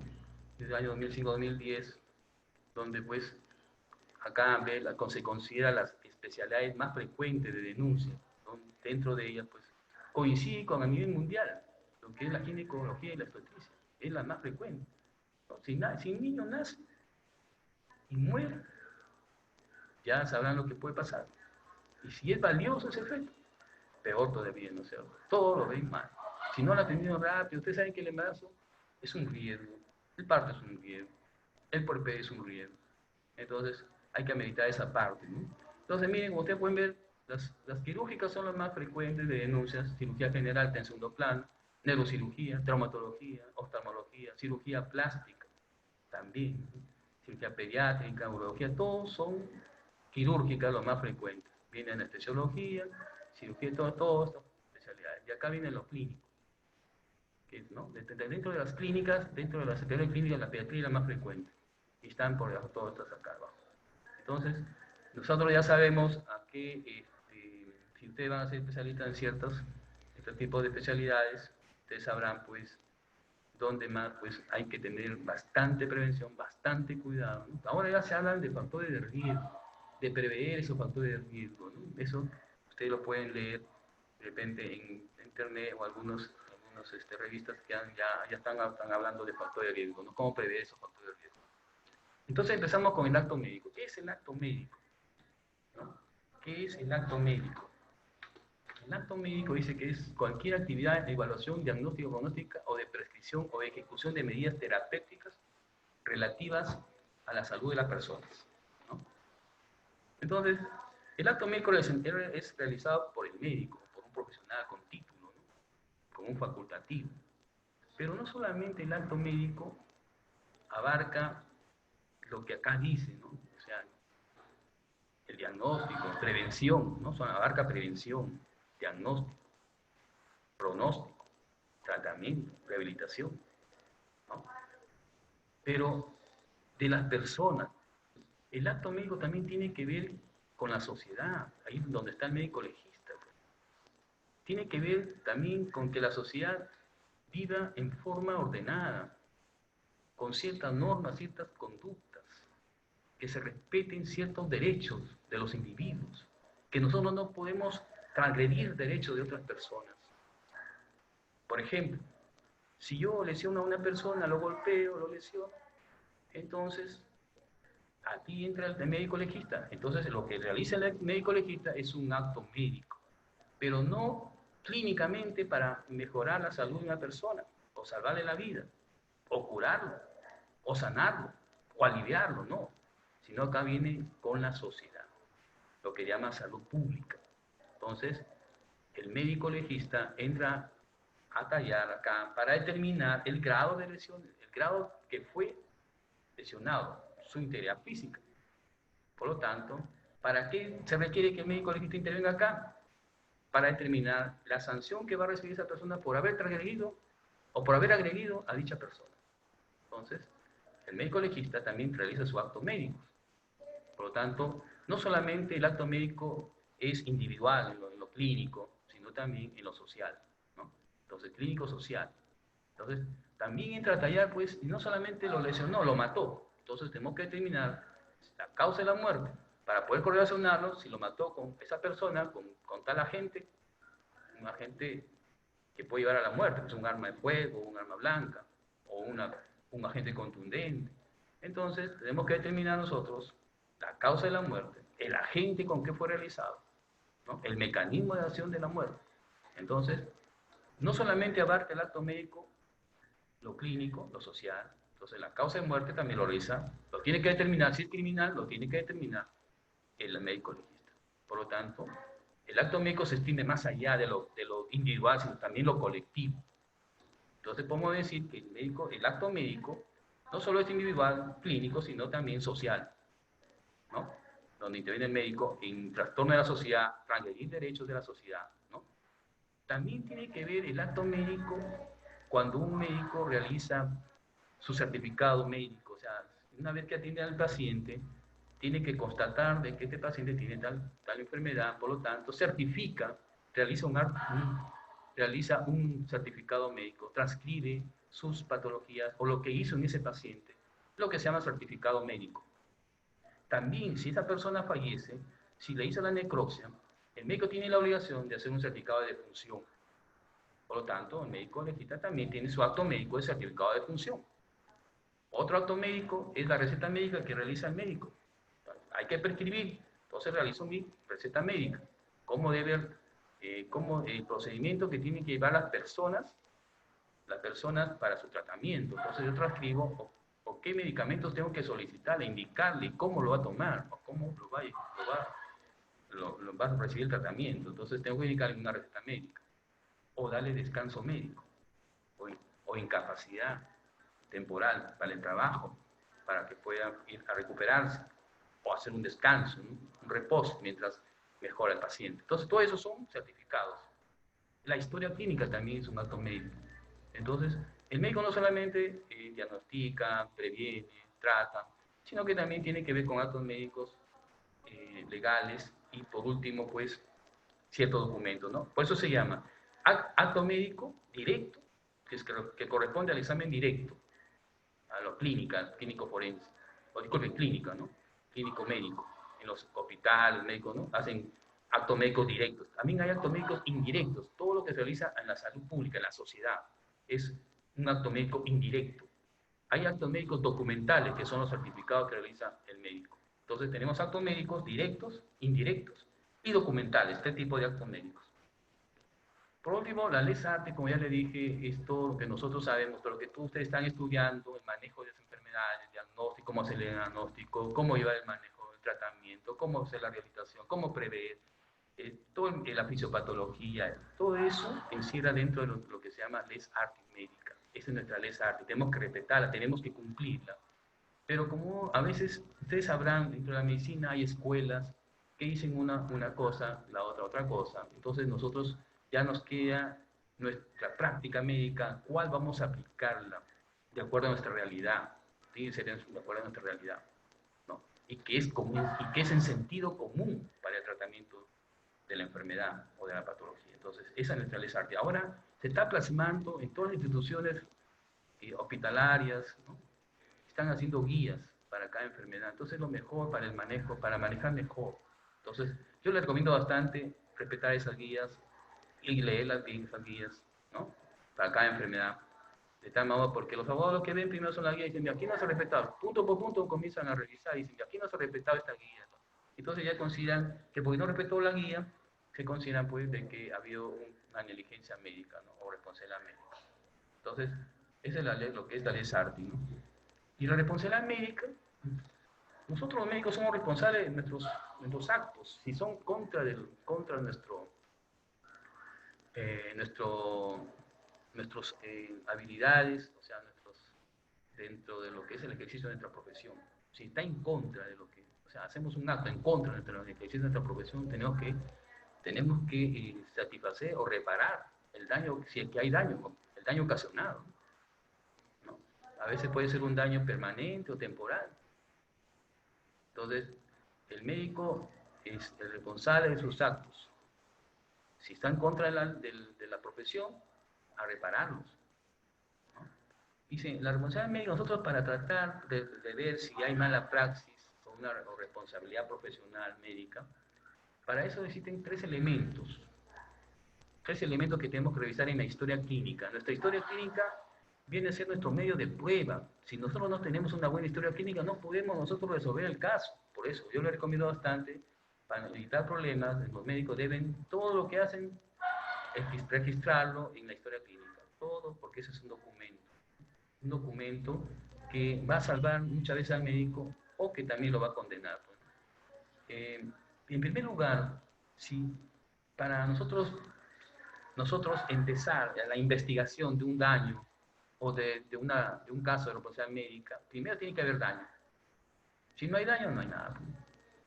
Tiene que haber daño primeramente, pues, ¿no? Pero el daño tiene que ser un daño grave, pues, ¿no? Que le amputaron una pierna, por ejemplo, o que de repente le extrajeron el útero porque tuvo una placenta, de repente una placenta ácrica, ¿no? Etc. Entonces la madre reclama su útero. Entonces tiene que haber daño, o lo lesionó, o hubo muerte, o se murió.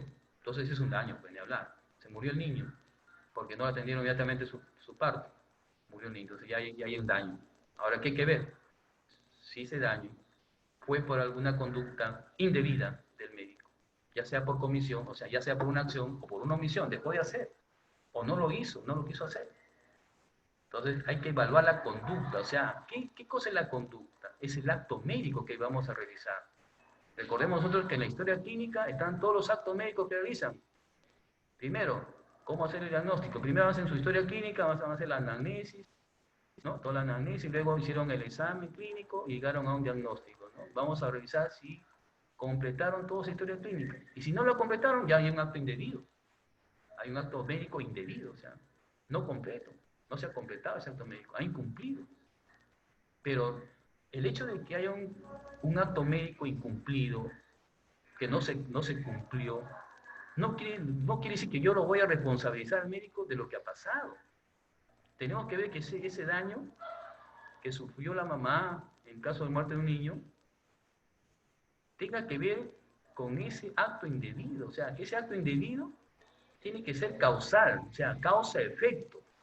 Nosotros tenemos que determinar si la relación de causalidad, o sea, si ese acto indebido que se encuentra en la historia clínica registrado, ¿no? es responsable o de causa-efecto del daño que tiene el niño. Recién podemos establecer nosotros mala praxis, si no, no pasa nada. Muchas veces nosotros no podemos llegar a determinar si es causal o no es causal. Tenemos muchos actos indebidos, por ejemplo, no hizo bien la historia clínica, no estudió los factores de riesgo en el paciente. Por ejemplo, el paciente tenía riesgo a sangrar porque el paciente ya tenía úlcera anteriormente, úlcera hemorrágica que ha sangrado, entonces ya tenía un factor de riesgo. Y más le sigo dando corticoides y antiinflamatorios. Entonces, no sabemos si sangró por eso, tenemos que ver si hay responsabilidad ahí, si hay relación de causa a efecto. Si nosotros determinamos esa causa-efecto, recién podemos decir que el médico es responsable de ese acto indebido. Como vuelvo a repetir, en una historia clínica puede encontrar un montón de actos indebidos, pero uno de ellos tiene que ser el responsable, el causal del efecto. Y si no lo encuentro, lamentablemente no puedo concluir si es o no es. Muchas veces no se puede, porque hay casos fortuitos. Nos recordemos nosotros que por más que hacemos todo lo que se puede hacer en un paciente, cumplimos con todos los medios que se debe hacer, pero el resultado fue adverso, a pesar de todo lo que hemos hecho. Entonces es un hecho fortuito. Por lo tanto, el médico no es responsable de los hechos fortuitos. No. Responsabilidad contractual. Una vez que nosotros, el médico llega a nuestro consultorio y le decimos pase, ya hay un contrato. No es necesario suscribir el contrato, no es necesario que el paciente diga, yo voy a firmar el contrato, doctor. No. Ni bien entra al consultorio y el médico le dice, pase, señor, yo lo voy a curar. Tampoco hay que prometer curar. El médico muchas veces no cura. Muchas veces solo alivia, porque puede ser que tenga un cáncer avanzado y ya no haya curación. Por lo tanto, no puede prometer nada el médico. Recordemos que hay un contrato. Es un contrato tácito. No es necesario firmar un contrato. Lo mismo la responsabilidad extracontractual cuando pues llega en estado de emergencia, pues no se decía al señor que está pues más grave su salud, está en riesgo su vida, va a hacerlo firmar pues un contrato. No, acá es una responsabilidad extracontractual. Entonces, estas responsabilidades contractuales hacen que el médico pues tenga varias responsabilidades. Una responsabilidad penal, ¿no? Que se le tiene que decir, si hay mala praxis, el médico tiene que ser sancionado penalmente, o sea, puede ir a la cárcel.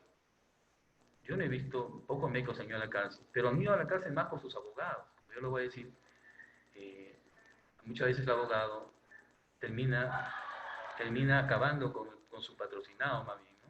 Eso lo hemos visto, nosotros lo hemos vivido. Hay que tener bastante cuidado cuando uno tiene una denuncia de este tipo. Lo primero que tiene que hacer es buscar un buen abogado. Un buen abogado que se dedique a estudiar sus casos. Y no solamente estudiar el caso de él, sino asesorarse. Porque estos casos de responsabilidad médica son complejas, muy complejas. No es fácil de resolverlo. Nosotros tenemos una junta médica para resolver estos casos. No solamente opinamos uno, sino varios médicos. Porque hay ahora médicos especialistas en pediatría, en gineco, tenemos varios ahí. Y bueno, en medicina legal somos varios. Y responsabilidad, bueno. Entonces, el médico no solamente tiene responsabilidad penal. Lo peor que puede tener el médico es la responsabilidad civil, donde tiene que reparar el daño. Muchas veces los daños son muy, muy abundantes, ¿no? El médico tiene que termina vendiendo su casa. Son de miles de dólares lo que solicita. Muchas veces el abogado se presta para estas cosas, el abogado de la otra parte, para acabar lucrándose, ¿no? Terminar lucrándose, ¿no? Él y su cliente, ¿no? Eso es lo que más, claro, más que lo humanitario, más acá lo que ya entran a un negocio, ¿no? Entonces, el médico tiene responsabilidad penal, civil, administrativa, porque lo primero que hacen, si los medios de comunicación hicieron el escándalo, lo primero que hace el director es sacarlo de la plana de trabajadores. Le abre el proceso administrativo y lo bota rápidamente, porque prefiere tu pellejo que su pellejo, ¿no? Entonces, administrativamente, tiene eso, tiene entonces responsabilidad civil, responsabilidad penal, responsabilidad administrativa, no solamente que es sancionado en el trabajo, sino que también puede ser inhabilitado en el colegio médico. Puede ser el abogado que comienza y va y hace su inhabilitación al colegio médico. Inclusive el juez, ¿no? Ya termina, en una mala praxis, termina sancionándolo, inhabilitándolo por tantos años, según lo que tenga pues que sancionarlo penalmente. Entonces tiene tiene una sanción, entonces el médico tiene una responsabilidad penal, civil, administrativa, y también tiene por Indecopi, ¿no? Por Indecopi porque no ha cumplido, no es que le dijo que le iba a sanar. Entonces, por eso hay que tener bastante cuidado con responderle a un paciente, ¿no? El médico, pues, muchas veces no tiene que ver con los resultados, sino más bien con lo que va a hacer, con los medios que va a emplear. O sea, su trabajo es más de medios que de resultados, ¿no? Acá dice bien claro Mariano de Negri, el médico asume siempre una obligación de medios y nunca resultados. Y yo digo que ya no, porque imagínense, sí, hay algunas especialidades que sí están obligados a dar resultados, ¿no? Y resultados positivos, pues, ¿no? Por ejemplo, el patólogo está obligado a decir, pues, tiene una neoplasia tal de tal tipo, es un resultado. El radiólogo, aunque los radiólogos ahora se esconden, dicen, ¿no? El diagnóstico, de acuerdo al estudio, ¿no? Que se observa, ¿no? Y no concluye, pues, como un diagnóstico, sino solamente como una sospecha, inclusive algo así, ¿no? Es probable.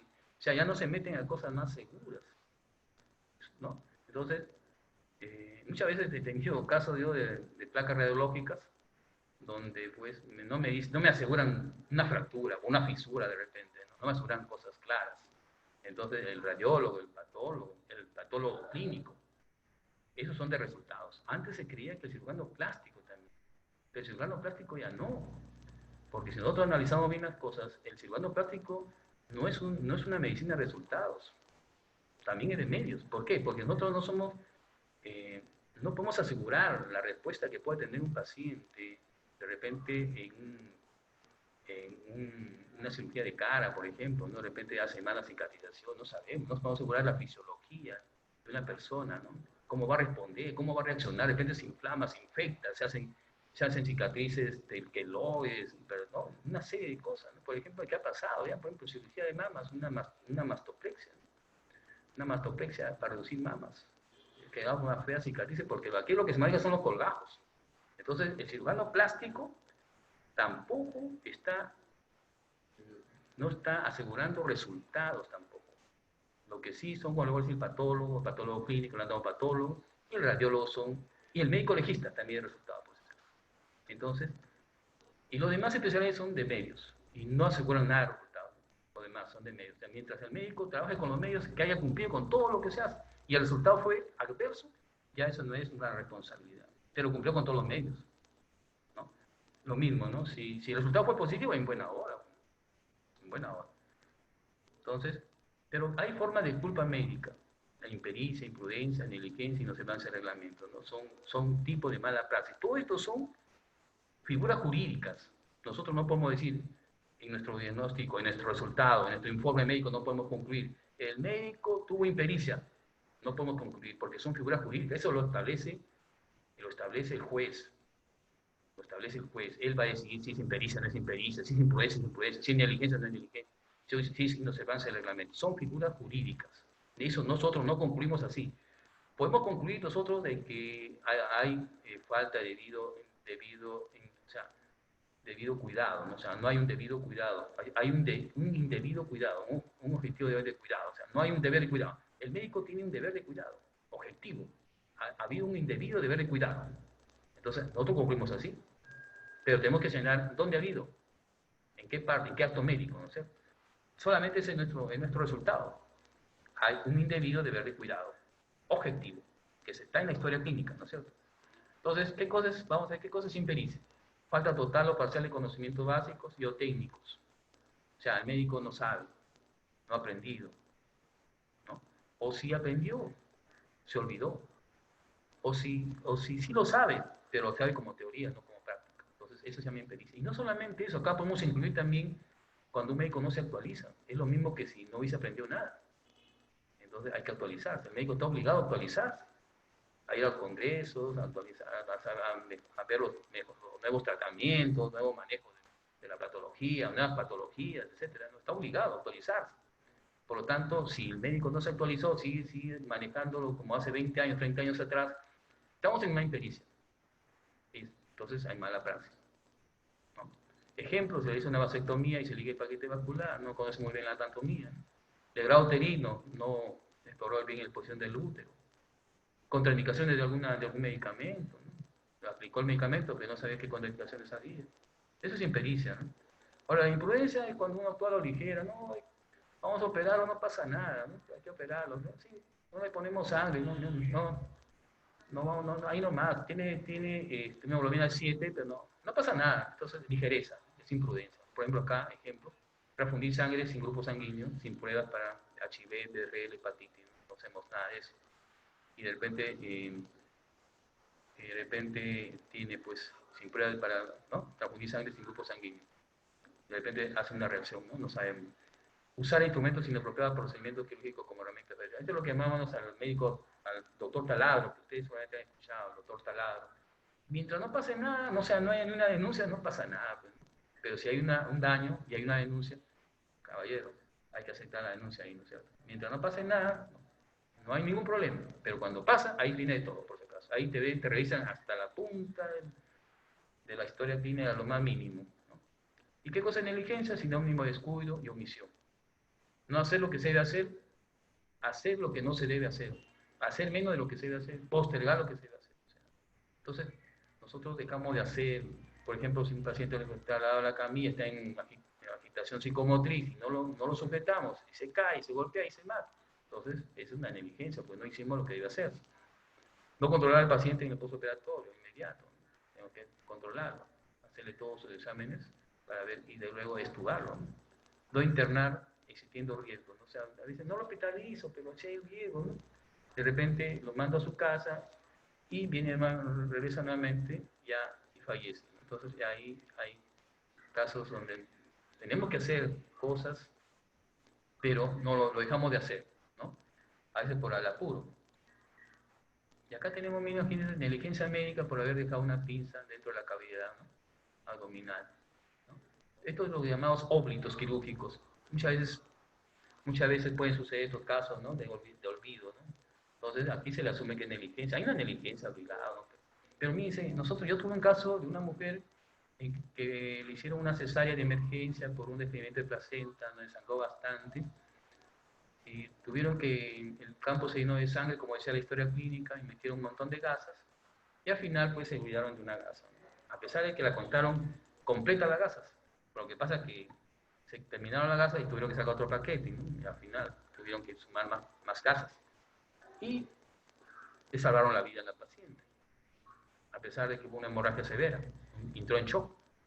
Entonces, después de cierto tiempo, la madre comenzó a tener dolores abdominales y resulta pues una ecografía y aparece pues que tenía un cuerpo extraño en la cavidad y tenían que operarlo. Y al operarlo encuentran una gasa.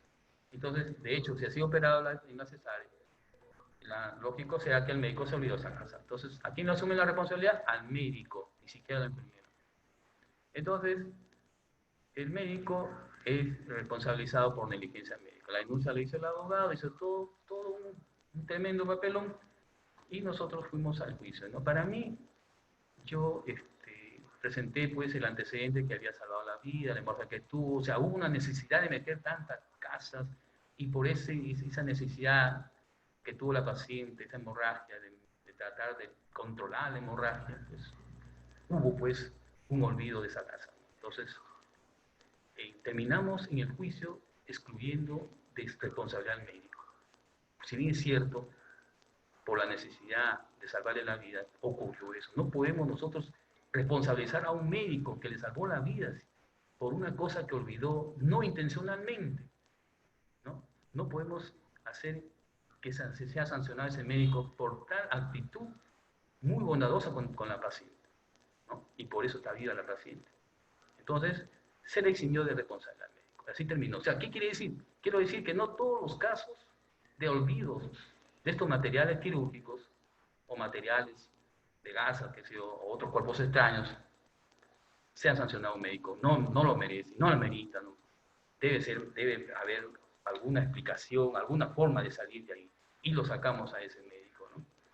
Y los avances reglamentos también es otro tipo, ¿no? De figura jurídica, donde pues los hospitales tienen su reglamento, donde el médico tiene que respetar ese reglamento, ¿no? Pero muchas veces el médico no lo respeta, y abandona el centro laboral sin autorización, sale de la emergencia, está de guardia, sale, dice que tiene que estar de 8 a tanto, de 8 a 10, de 8 a 9, y hacer su su visita médica, ¿no? Al hospitalizado, qué sé yo. Entonces él abandona, entonces está incumpliendo reglamentos. Por lo tanto, y ocurrió un daño, tiene que haber un daño, lógico. Si este señor abandonó, este médico abandonó, y de repente en su llegada llegó una paciente en estado de emergencia que falleció de repente, y hubo un daño, pues. Y si hay un daño y él incumplió un reglamento, entonces va a ser sancionado. Entonces, ahí tiene que haber sanción, ¿no? Y la sanción es penal, ¿no? Se considera penal el médico. También el médico tiene otras sanciones, no solamente sanciones por el incumplimiento, las culpas por negligencia médica, son no intencionales, porque el médico no estudió en la universidad, no estudió en la universidad para cometer estos casos, esos errores, ¿no? No, no es intencional lo que hace el médico, sin embargo, es sancionado, ¿no? A pesar de todo, por errores que tiene. Sobre todo al médico se le realiza los errores groseros que tiene. Porque muchas veces a nosotros, como hemos ido a juicios, a casos de ginecobstetricia, inclusive hemos ido a casos de, de, de dermatología o de cirugía plástica, ¿no? Donde me acaban diciendo a mí que yo no soy especialista de cirugía plástica, ¿por qué tengo que yo analizar, hacer un análisis médico legal de casos de especialidad que no me corresponden? No, no es así. El médico lo que evalúa es los errores groseros, que eso lo puede ver cualquier médico, ¿no? No es necesario ser especialista, ¿no? En la técnica sí no me meto, pero nosotros revisamos a grosso modo si hay o no, no hay. Digamos, determinamos pues si hay o no hay un acto indebido, ¿no? Y que ese acto indebido sea causal de ese daño, ¿no? Entonces, debemos recordar que en el Código Penal dice pues que el médico puede evaluar no dice que sea un especialista, dice el médico nada más. O sea, por lo tanto, el Código Penal no está especificado que diga que tiene que ser especialidad. Por lo tanto, el juez acepta, así sea un médico general o un especialista en medicina legal, lo acepta, simplemente con que sea médico, que tenga el título y la habilitación profesional. También hay responsabilidades penales en el médico ya por cuestiones dolosas. Dolosa quiere decir que ya el delito es intencional. El delito por responsabilidad médica es no intencional, es culpable. Pero aquí el doloso ya es un delito intencional. Entonces acá viene ya pues, los homicidios, que ya el médico no se perdona porque se ha matado. Si es un homicidio culposo por lo que ha realizado, por sus actos en la habilidad, lo que es el acto médico, bueno, es un homicidio culposo, que es diferente a un homicidio calificado, eh, un homicidio ya intencional, o sea, doloso, ¿no? Donde ha habido premeditación, con alevosía y ventaja, se dice, ¿no? Entonces ahí ya tiene que ser sancionado conforme a la ley, ¿no? Las lesiones que puede ocasionar a otra persona, el aborto está sancionado penalmente, salvo que sea un aborto terapéutico, ¿no? Ahí sí está exculpado, pero tiene que haber pues una investigación si corresponde o no corresponde a un terapéutico. Luego tenemos la eutanasia, ¿no? La eutanasia en el Perú pues no está, todavía no está liberado, es un delito, ¿no? Entonces, al que mata por piedad, porque es un paciente que ya está en una fase terminal, un cáncer terminal, qué sé yo, en un estado vegetal, el paciente, ¿no? Te pide, ¿no? De que lo desconecte de la máquina de repente, está un respirador, qué sé yo, o está demasiado sufriendo. Entonces, el médico si participa en esto es sancionado. La eutanasia es un delito en el Perú. En algunos países que no son. Y las certificaciones falsas, mire, acá nosotros hemos tenido bastantes problemas. Los certificados falsos son dolosos. Nosotros hemos tenido muchos casos de médicos que dan descansos médicos a personas, pues solamente para apoyarlas. La mayoría de veces se ven para que no vayan a los juzgados. A veces ponen ahí algún certificado médico y se encuentra con diarrea, o de repente se encuentra con dolor abdominal, o de repente con cólico renal, con una infección urinaria, y le dan tantos días para que no vayan a los juicios. De repente estos señores tienen juicio. La mayoría de nosotros hemos revisado tantas veces estos certificados, corresponden a personas por acto de corrupción. Son los políticos corruptos que están investigándose, que están en investigación, hacen certificaciones falsas, por médicos que también pues son políticos, ¿no? Y por apoyarlos, hacen y los jueces. Ahora los jueces que hacen, nos envían a nosotros los certificados para ver si corresponde o no corresponde, ¿no? Si por ejemplo había puesto la vez pasada una diarrea una diarrea moderada, ¿no? No puso deshidratación siquiera para decir que está hidratándose, ¿no? Que necesita hidratación, por lo tanto no puede ir. No, no puso nada. Por lo tanto, le dije, es ambulatorio, no necesita ser hospitalizado, ¿no? Necesita, puede ir, ¿no? No hay problema.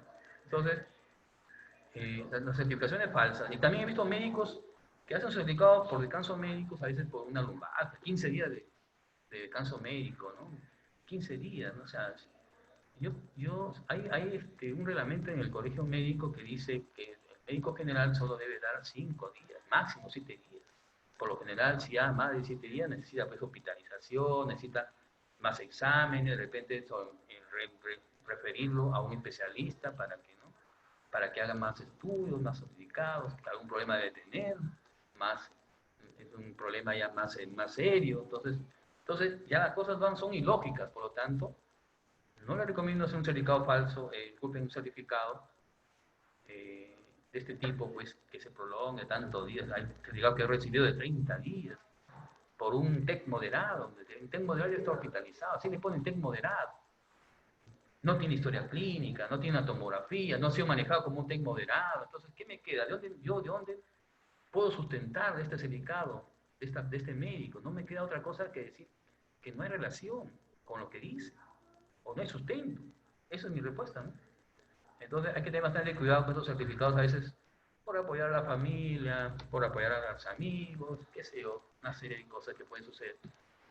La legislación médica dice el Código Civil, aquel que por dolo o culpa causa un daño a otro está obligado a indemnizar. El Código Civil dice que cualquier daño que uno cometa, ya sea por dolo o por culpa, o sea, culpa en el caso de negligencia médica, responsabilidad médica, está obligado a indemnizar. Y ha habido médicos que indemnizan, ¿verdad? Yo he tenido casos donde médicos clínicos tetras, por ejemplo, han tenido que pagar 100.000 soles. Pero aquí se puede, el juez le da cierto chance para que pueda, la forma como pagar.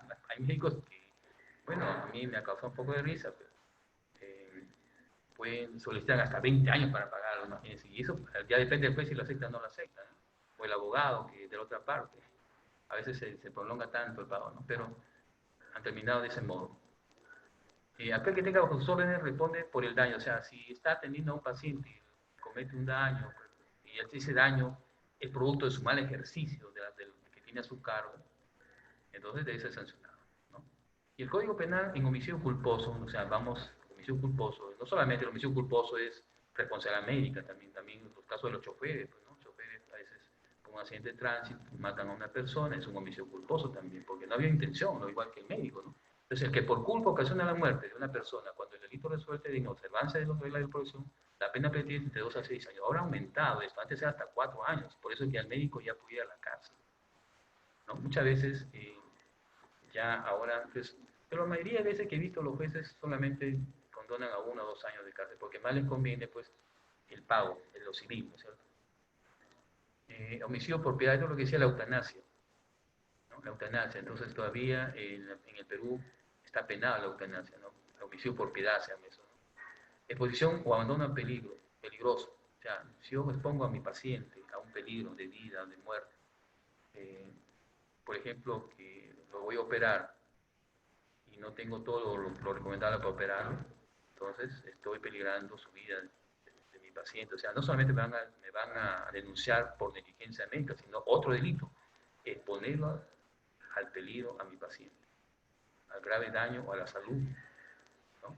Que se haya y que se haya bajo su cuidado y se será privada preventiva 1 o 4 años. O sea, no solamente hay un delito, homicidio culposo, lesiones culposas, sino que también hay posesión, abandono peligroso. Y por último, pues, violación de secreto profesional. Ustedes saben que nosotros tenemos información. El acto médico debe ser confidencial. Y el médico, como tiene información del paciente, debe guardarlo. Salvo que él dé su consentimiento para poder divulgarlo, ¿no? Y aún así. Entonces, es un delito. Entonces, por eso decía, puede que no, inclusive el médico legista no puede tampoco informar, ni siquiera a la prensa, ¿no? Entonces, hay bastante cuidado en esa parte. Ejercicio legal de la medicina también, ¿no? Hay bastante casos de gente ahora que se meten a curar, ponen su consultor, se creen médicos, muchas veces ya han tenido estudios de medicina avanzada, pero no tienen título. Entonces, si no tienen título y no están habilitados, están ejerciendo ilegalmente la medicina, ¿no? Por eso dice acá, emite diagnóstico, prescribe, administra, ¿no? Emite diagnóstico, prescribe, administra o aplica cualquier medio supuestamente destinado al cuidado de la salud, aunque obre de modo gratuito, aunque así sea gratis, ¿no?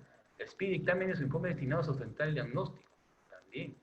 O sea, hace un certificado, para un informe, y que no tenga pues la especialidad o no tenga el título correspondiente.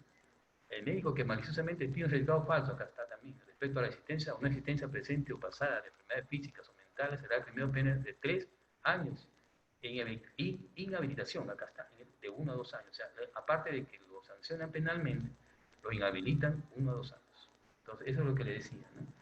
De que hay mucho que hablar en esta parte de la medicina, de la responsabilidad médica, ¿no?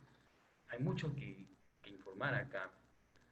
Entonces, como ustedes pueden saber, de que el ejercicio ilegal de la medicina, nosotros hemos tenido casos de vendedores, de esos curanderos, de mucha gente que estafan, ¿no?, con ciertos productos que van elaborando ellos mismos.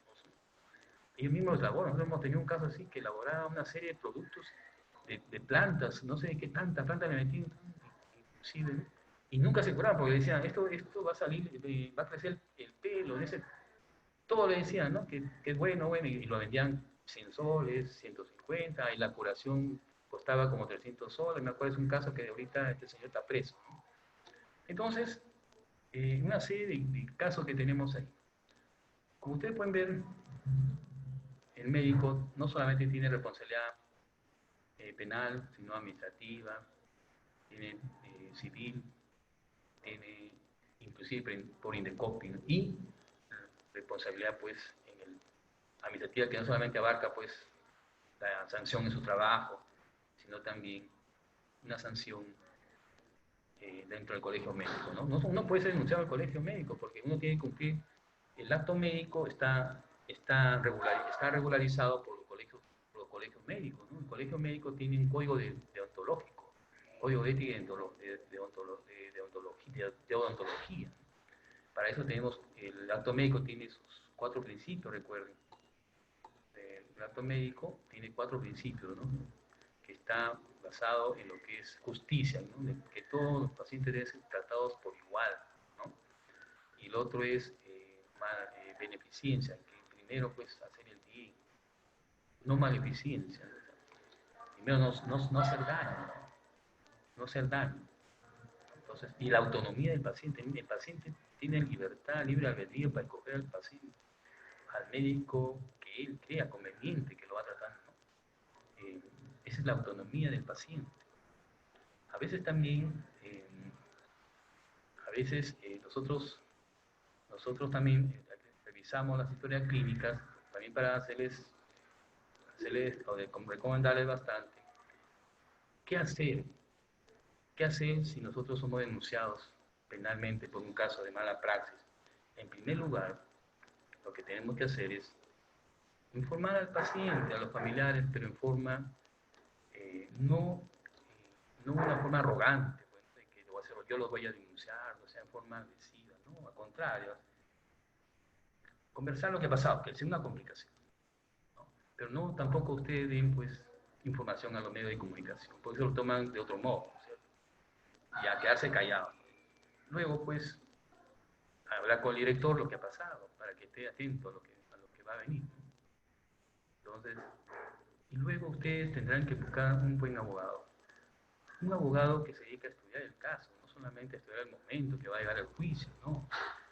Estudiar no digo yo que él solamente la parte jurídica lo tiene que hacer, es lógico, pero tiene que asesorarse bien por otro médico, ¿no? Asesorarse bien para poder nosotros, ustedes ir con toda esa, ¿no?, relevancia de todos los...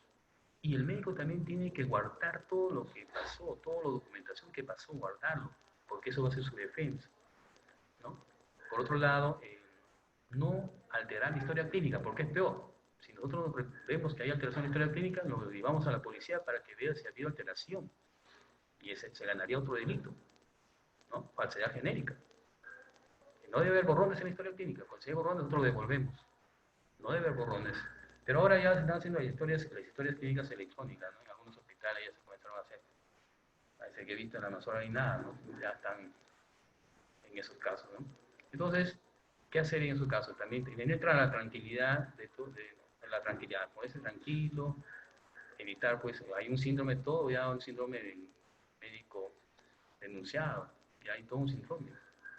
Entonces, bastante tranquilidad porque hemos tenido casos, ustedes sabrán, conocerán, hemos tenido casos de médicos que han llegado al suicidio, no por estos casos, ¿no? Porque piensan perderlo todo. Pero asesórense bien, asesórense bien. Tienen a sus profesores ustedes acá, pues, ¿no? También podemos asesorarnos, porque no estamos libres de caer en algún caso de este tipo. Por eso, la otra cosa es lo recomendable para prevenir estos casos.